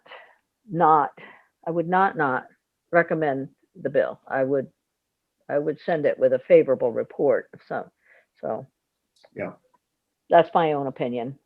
No, again, that's where I am also, knowing, again, Senator Terenzini and others, that next week we will work on this starting on Tuesday and consider these amendments and other things. Senator Chittenden. We can support this. We can say we love this, but still, as more information comes with finance, if we're just not happy, you can still vote no on the floor. So that's something that could also happen, I'm assuming. Oh, absolutely. Absolutely. You can advance something, recognizing that we believe in the issue and want to advance it. It's going to be at least in appropriations. They will also, and I would highly recommend, and this is not a criticism, but at this year in particular, I would always recommend to witnesses, don't wait to always be invited. Please ask to be invited. And I would recommend that happened in appropriations and as things move forward and in the House. And I only say that, and again, it's not a criticism. It's just, this is a unique year, continues to be a unique year with Zoom and not the usual human interactions that I think sometimes we all rely on to get our work done. If I can make a follow-up Please, comment. Senator Chittenden, go ahead. And then I'll promise, Jeff, this is my last one, Mr. Francis. Just to Senator Perchlik's point, I agree. We need to provide a certain degree of safety services. To your nurse's point, I would just say Jeffrey Francis's comment on sports, as well as things like musical instruments. In the way this food, the children don't have to eat this food. They can still bring their own food. But I'm just looking for creative ways to pay for what I want every child to have access to without qualification of good, nutritious food while they're at school every day. And on the transportation thing, just to bring that back there, I'm a big fan, which still ties to this point, rational assessment. And that's where I want to rationally assess for the usage of this. And that's where I think parents, which are benefiting from having kids consume this food, should be assessed something, if they can pay, in a methodical way that still provides for universal food. That's all. I think it's a good point. It's interesting for me, one thing I'm just thinking about, and not looking for anybody to comment, but it would be interesting to see what our neighbors to the north and other countries sometimes do around this kind of access to universal meals. Mr. Francis, please. I'll be very brief. First of all, thanks for the level of conversation that you're having. It's what we come to expect in the education committees. And frankly, that's why I was eager to see the education committee get this, because as Senate Ed committee members, you delve deeply into the issues and the interconnectedness between what's happening in schools. And I'm glad for the robust conversation. The second thing I would note is that, whether it's a parent or not, this conversation connects to things like the weighting study. So if the weighting study had been implemented this year, the dynamics of this conversation would be the same, but the communities that we'd be thinking of in terms of budget challenges would be different. And that's where the importance of a statewide funding source, at least for me, comes through.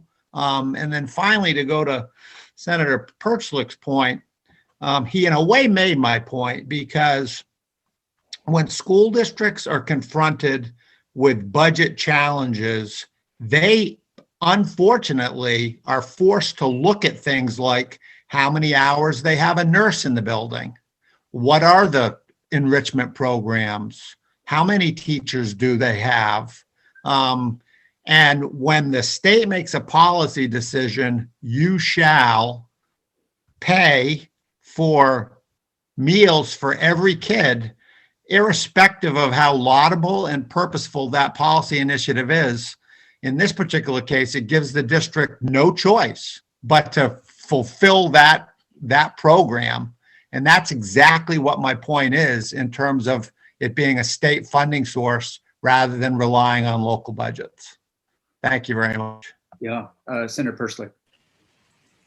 I just want to point out, I wasn't trying to make a point by saying that. I just thought it was an interesting way to look at it if people are questioning, how we might fund different things. But that aside, I agree with Mr. Francis on that. But I have a question for Mr. Francis about Senator Chittenden's point on, would you see schools could schools, I guess is a question, collect funds even though there was this universal funding?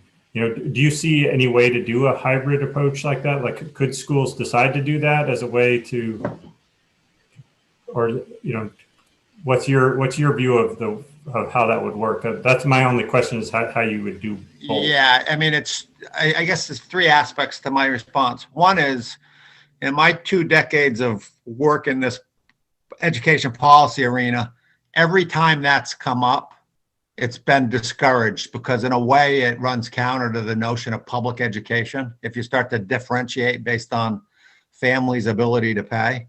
I do know and have heard that in some states, districts accept voluntary contributions. So families make determinations about, and we see families contribute to funding. They support schools in a whole variety of ways. And then my third point is, even to the extent that you evolved in that direction, if you could call it evolving, I'm not sure you would, but it's still not reliable from year to year to year, right?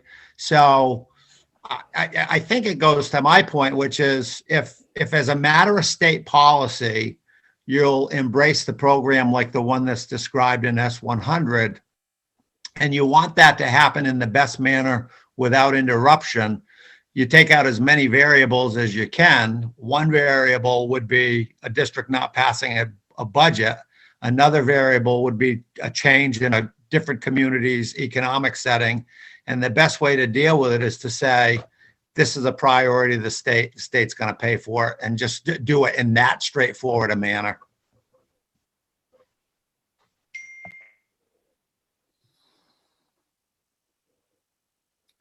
I want to echo Mr. Francis's comments. Thanks. I mean, this is a robust conversation, a good conversation, and one that I think we're going to continue. I appreciate everybody and their written testimony. I know we still need to hear from Mr. Fannin, so we're not wrapping this up, but I think it's going to warrant some planning and getting folks together and continuing the conversation on Tuesday. Thank you all for making yourselves available. I really appreciate it. And you may be hearing from us well before Tuesday. Mr. Fannin, would you like to weigh in? Sure. Thank you very much. Jeff Fannin from Vermont and EA. My comments will be rather brief, and the conversation was enjoyable to listen to just a few minutes ago. But Vermont and EA has been involved in this effort with Hunger Free Vermont and the coalition for some 2 years now to ensure that kids are fed, because we firmly believe that it's the right bill to pass. It's the right thing to do. And I think we all agree here. I mean, I don't think anybody's disagreeing with that. I'm not suggesting that in the least. But certainly Vermont and EA members, their suggestion here is it's rather simple. Kids need to be fed so they can learn. I mean, that's what we're talking about. Hungry kids don't learn, and they're not as attentive. They've got other issues going on, and feeding them is just a critical component to their academic success. So we're suggesting to you that it's part of the academic model that we want to foster. So we do support S100, and I happy to answer some questions about the funding issues. Some of the questions that you just addressed, and I'd like to speak to, is the stigmatization. So one of the aspects of the coalition was to remove that from, kids having to qualify for free and reduced lunch, if you will. And that is, so if we're going to ask parents to contribute, it just sort of flips it in a reverse in a way, and we still end up with a stigmatization. So I think it's important to note that one of the social emotional aspects of this bill is to ensure that all kids are fed. Certainly we all agree on that, but the stigmatization from being a low income kid is removed. Oh, you're paying, but so-and-so is not. And that issue is taken off the table by feeding all kids with the universal meals program. I think that's really important for the kids' well-being, socially, emotional.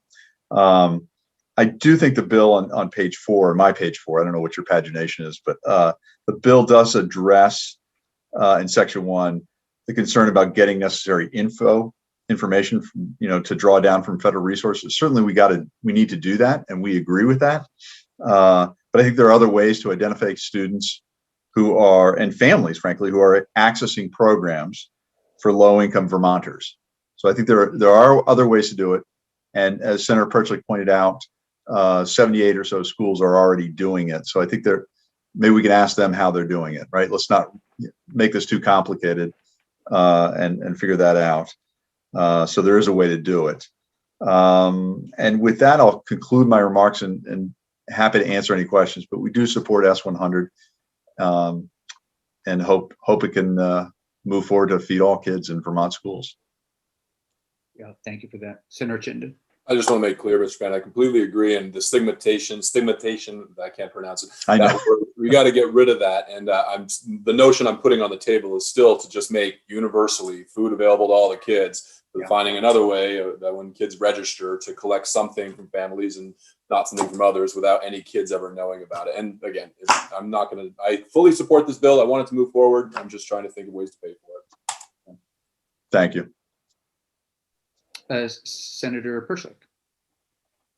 Yeah, thank you, Mr. Fannin. So what do you think of this idea that Mr. Francis put forward about a different funding mechanism, or do you not have an opinion on that? No, I think that we should fund it. It is a state priority, and if that you see fit to fund that off the top of the ed fund, for example, or excluding it from ed spending, there are ways to do it, and I think we can figure that out. And I would, Mr. Pembroke, Jeff Francis, Sue Siglowski, I mean, those are the folks who are in the nuts and bolts of how to fund it. And I would turn to them. But I think if they're suggesting that it come off the top of the ed fund and it's a priority for the state, and I think it should be, and I hope that it is, then I think that's the way to do it. So, schools will have challenges. They always do. Some communities find it more difficult to pass a school budget than others. And that's will always be the case. So to the extent this is a priority, we ought not to exacerbate that challenge for those communities. I'll say it that way. Thank you.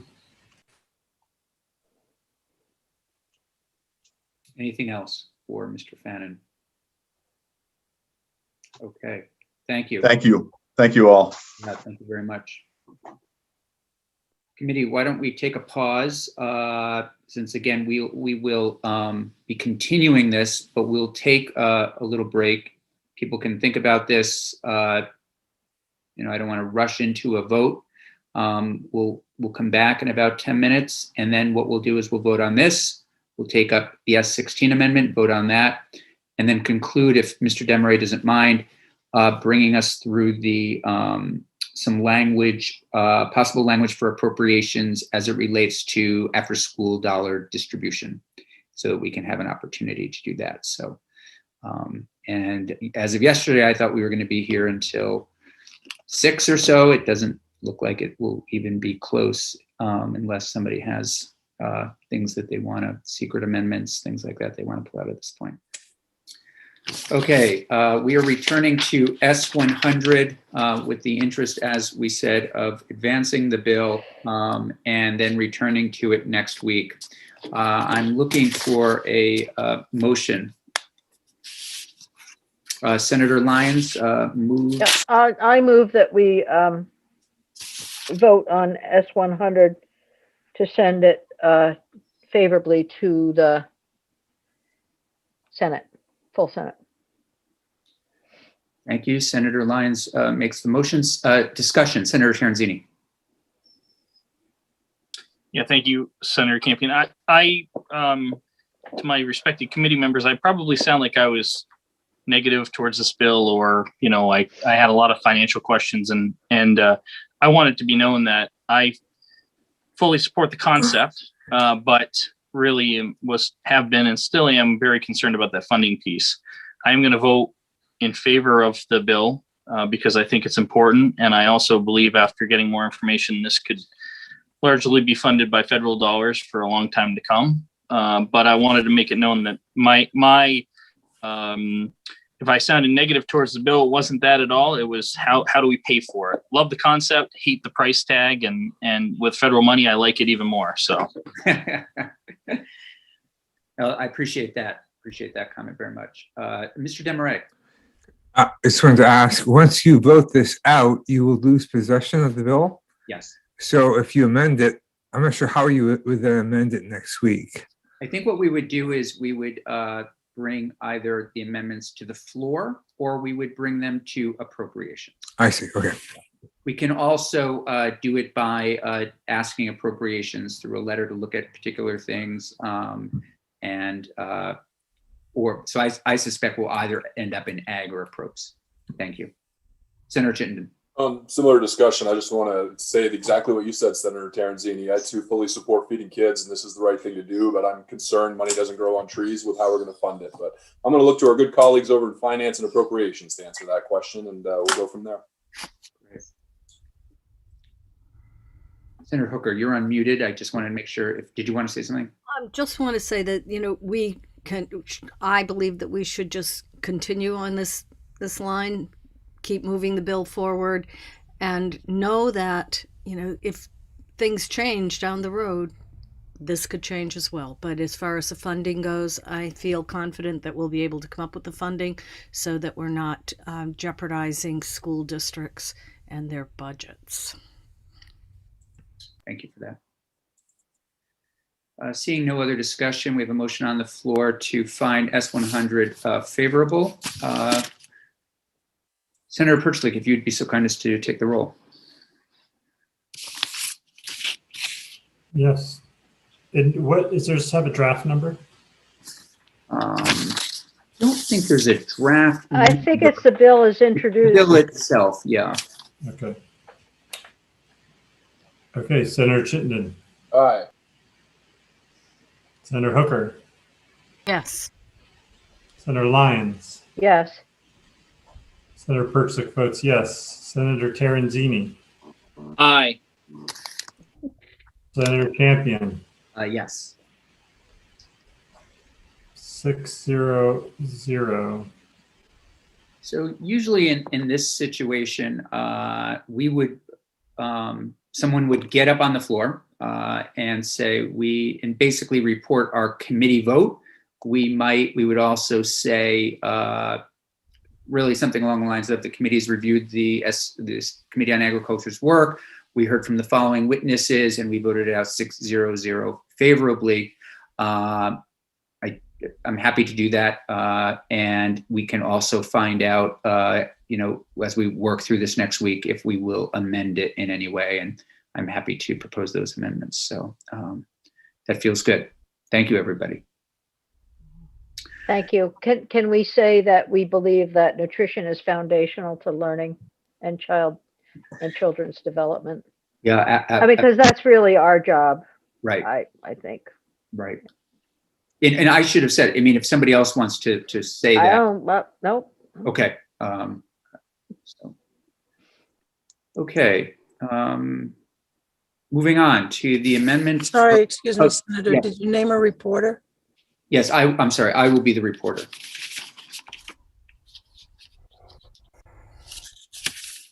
So 2 more pieces of business. We have an amendment to S16. We did hear from Senator Hooker, who went down to appropriations, that they did approve our work and they kept the funding in there, Senator Hooker? They did. They did. They did keep the funding in there and approved it unanimously. So now we are looking at it to amend S16. And if Mr. Demarais would be so kind as to take us just through that amendment. Sure, of course. You should have this posted, I believe. Yeah. Yes. Okay. First to note that this is an amendment not by the committee because you no longer have jurisdiction. This is an amendment by individual senators. At this point, it's Senators Campion, Ballant, Hardy, and Hooker. And as we talked about, it amends the powers and duties to include the various subcategories that were recommended by the ACLU. And the only change to this draft from the last one you saw is, oh God, I'm on page numbers again. It's going to be on page 3. Mr. Demarais, can you just tell me, just so I'm certain, what draft number is this? Draft 2.1. 2.1. Thank you. So in F, we have some new language. regarding social determinants. Yes. So F now reads, recommend changes to the types of data collected in the data collection processes regarding suspensions and expulsions as necessary for the collection of all appropriate data related to school discipline, including recommendations on the type of data collected in data collection processes to reflect the contribution of social determinants to instances of suspensions and expulsions.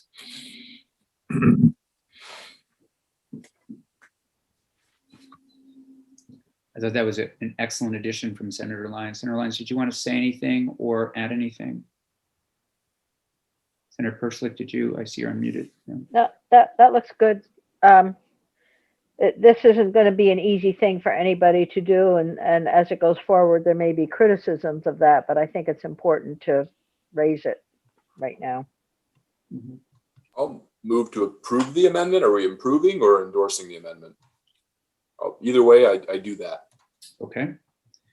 Thank you. And motion was made by Senator Chittenden to approve draft 2.1 of the amendment.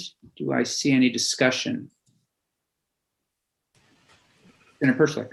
I guess I'm just unclear on the committee's role of this amendment. So you would say the amendment is from these certain senators, but then the committee voted blankety blank in support of the amendment? That's correct. So, and please, I'm looking to anybody who feels free to correct me if this would be treated in a similar way to if a senator outside came in and presented an amendment. And please know, I am in no way, if anybody wants to add their name, as I've said all along, please feel free to do so.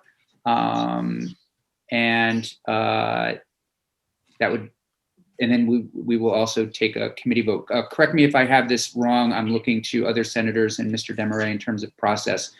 Senator Hooker would get up on the floor and say, the bill has been moved by Senator Campion and others, explain the amendment, and the amendment came before Senate Education, and the vote was this, and we ask for your support.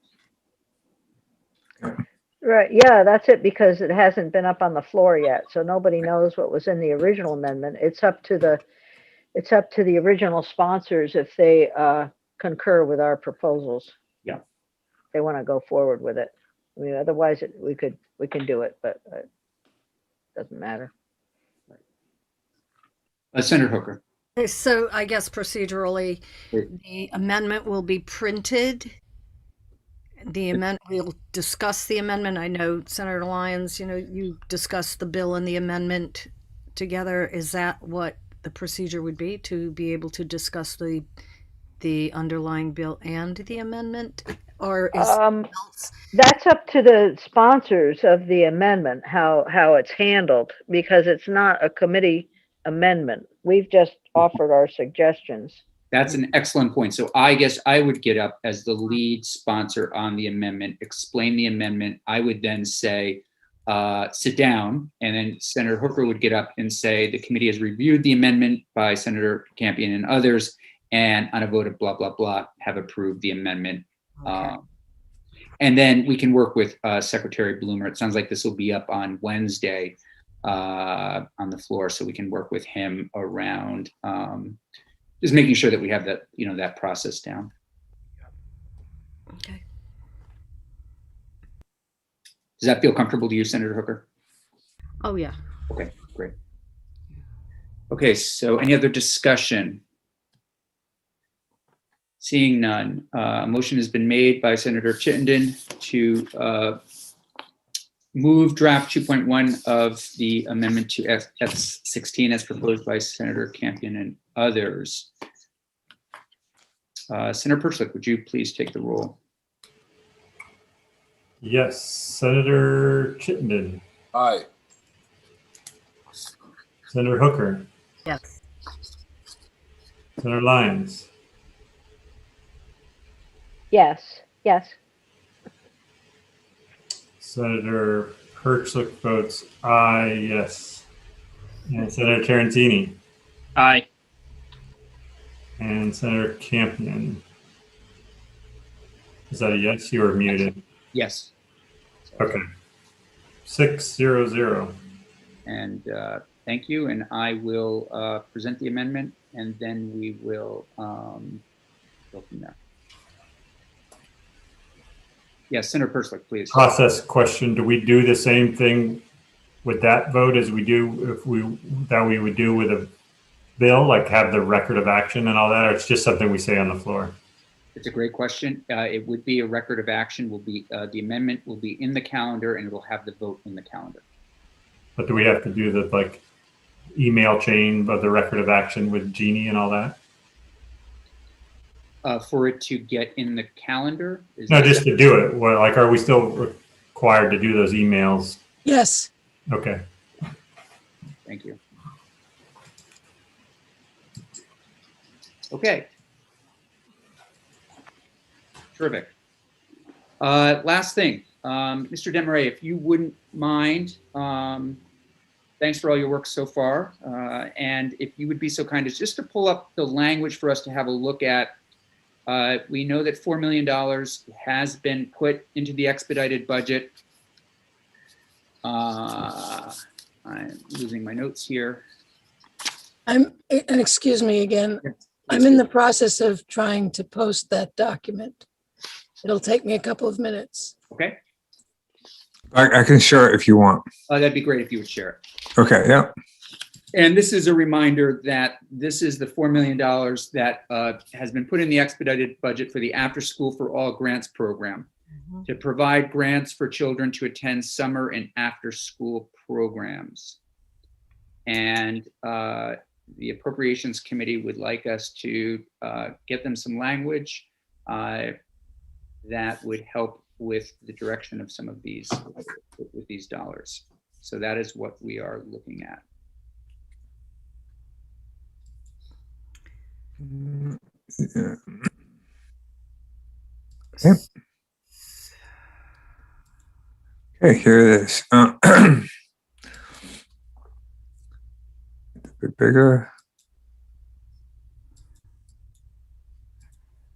Okay, so for the record, Jim Desmarais, Let's Console.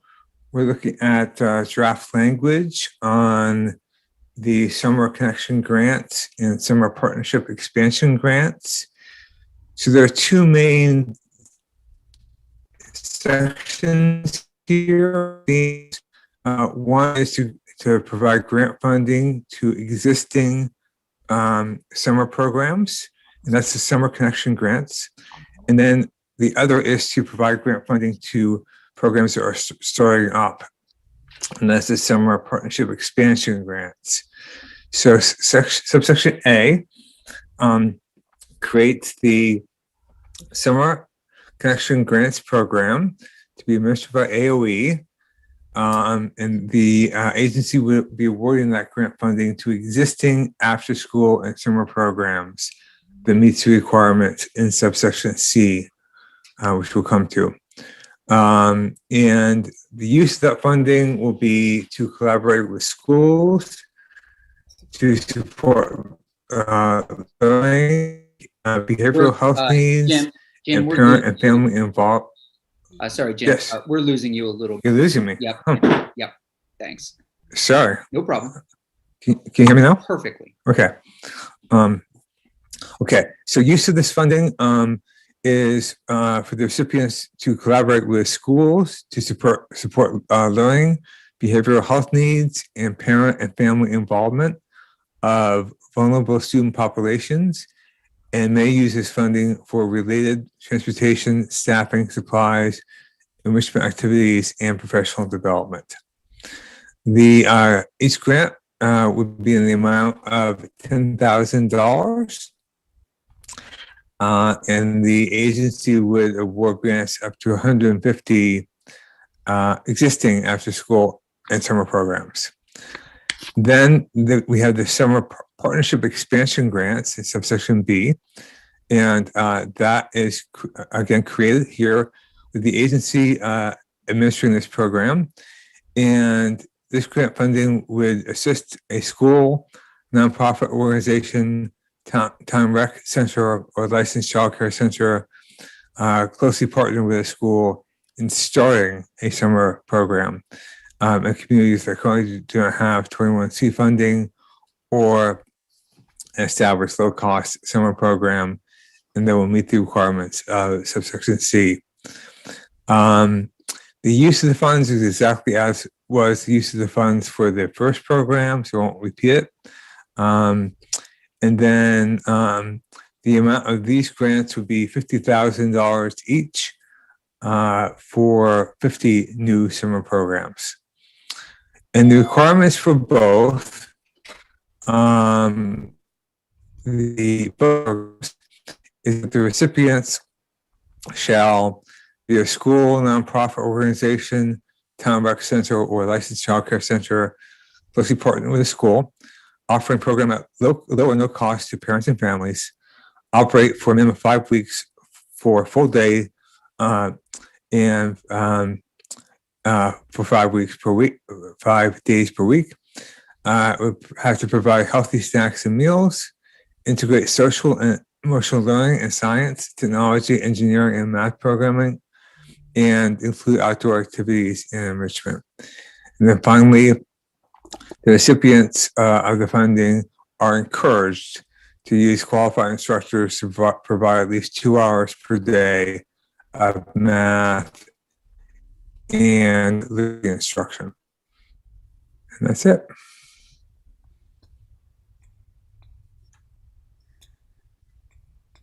Okay. Okay, I'm just pulling this up, make sure I have the right one. Let's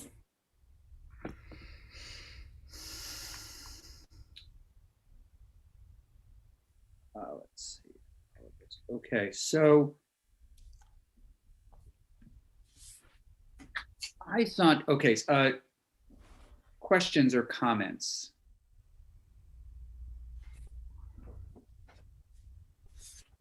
I thought I had sent along, and I may not have, some comments relating to, well, that's fine. Let's take a look at this. This is where we're at, draft 1.1.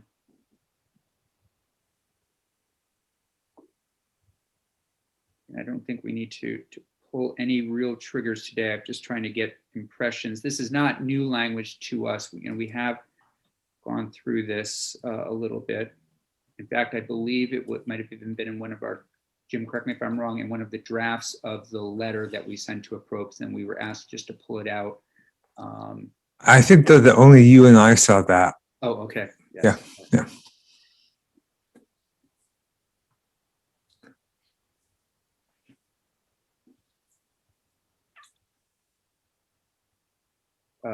Would senators like to take a look at this over the weekend? And hear from a couple of folks. Senator Perchlik, you've been in the thick of this kind of work. Well, but I'm unfamiliar with the kind of process of this type of language. Because this would be language for the budget bill, right? Or for the small budget. That is correct. It would be language for the budget. For the little mini budget they're doing right now. It's the fast track, right? It's the fast track budget. Yeah. So the language is great because it's all prepared for Appropriations to stick into the bill, and it's probably, if you put a little memo with it saying that the committee has looked at this and supports it, and this is our recommendation for the fast track bill, or one of our recommendations, because I think we might have two, but yeah, no, I think I think that's the way to go, Senator Lyons. The only thing that, no, I think you're right on. I just remember having some language from Dr. Morehouse at one point that talked about some other things. And Jim, do you remember that? Yeah, well, those were the findings. She sent over a huge list of findings, right? That actually I wasn't able just to drop in. Sure. They were like, so I went back, I think, to you at that point and just asked you what you wanted to do, and we just held off on that for now. Okay. So I think it's maybe somewhere in that realm. Yeah, no, that's fine. I don't think we need findings per se. I just thought that maybe there were some other things. Senator Hooker? I thought I remembered some talk about how expeditiously this was going to be distributed, and is the agency going to be able to get this money out the door quickly? Although I believe the secretary talked about applications being taken. I mean, is there someplace else that the money can go directly to, the after-school programs or to the summer programs in particular, since that's coming up quickly? But maybe I'm misremembering. No, so a couple of things. Secretary French did come in when we were working on this, on the letter as well, and supported that as and was working with us a little bit. Senator Perchlik?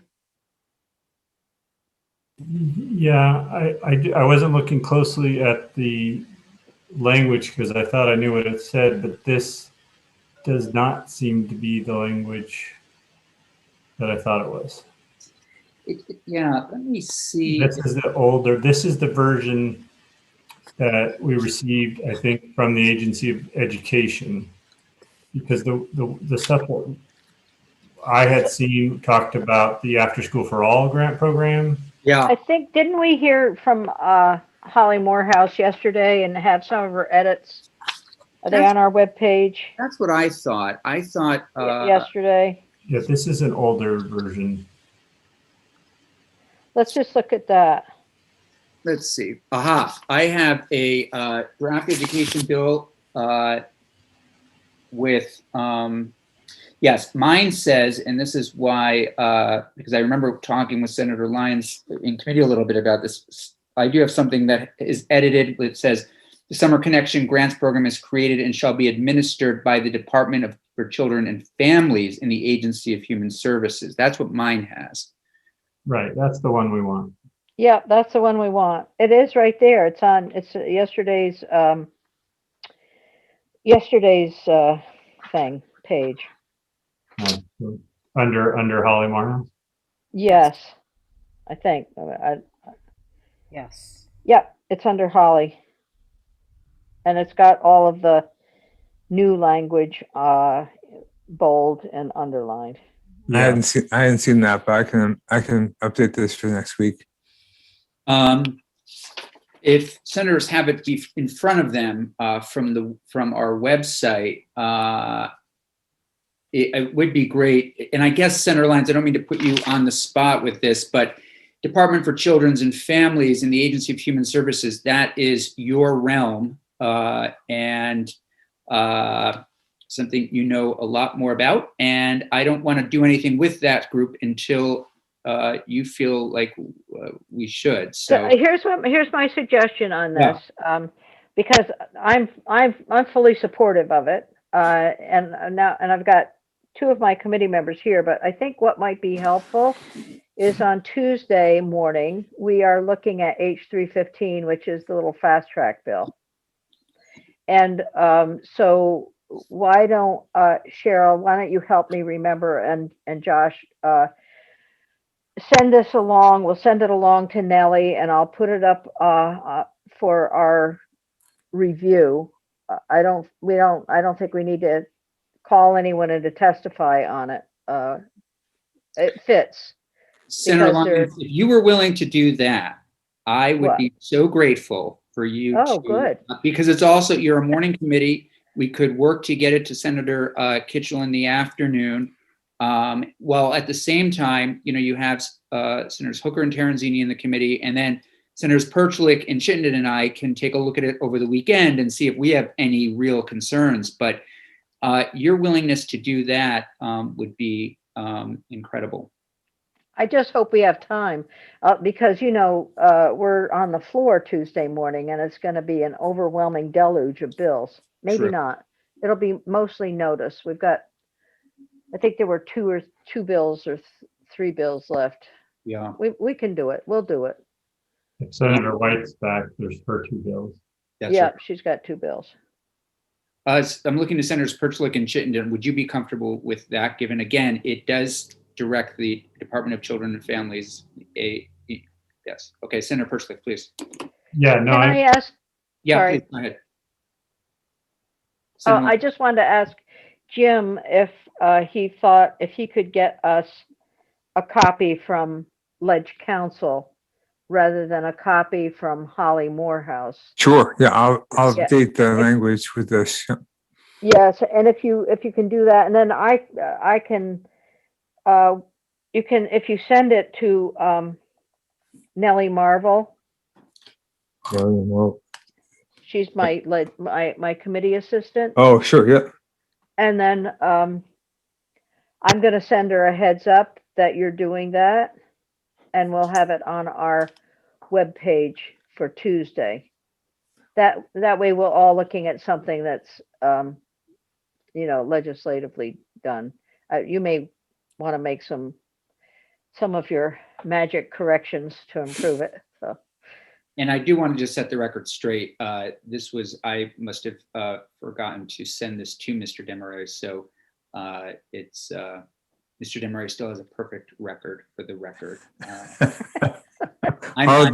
Hardly so. I'm moving in the negatives, but Mr. Desmarais is still perfect. Senator Perchlik. Yeah, and I just want to confirm that, Jim, you would do that as a clean copy, like you wouldn't have, the way Holly did it is like track changes, basically. No, I do a clean copy. Yeah. I'm fine with the language. I've already seen it. Holly sent it to me. I think it is great changes. Totally support it and totally support it coming from Health and Welfare. Yeah, I like it as well. I just, given that it is health and welfare stuff, that's, I think it warrants that. Yes, Senator. Well, our committee may want to support it too, so that's a good thing, right? Yeah, absolutely. Yeah, and we could vote on that later, but I just want to say the reason to send it to DCF isn't some like DCF is better at it than AOE. It's just that's where the After School for All program, which currently exists and has the structure in place. So to make it quick, it made more sense to go through there because it's already set up. Thank you for that. No, it's a good point. Okay, so we have a path forward. Thank you, Senator Lyons and the other members of Health and Welfare for taking this on. And Mr. Desmarais, thank you. Welcome. I think unless there are further questions, comments, or concerns, I think we will be adjourning.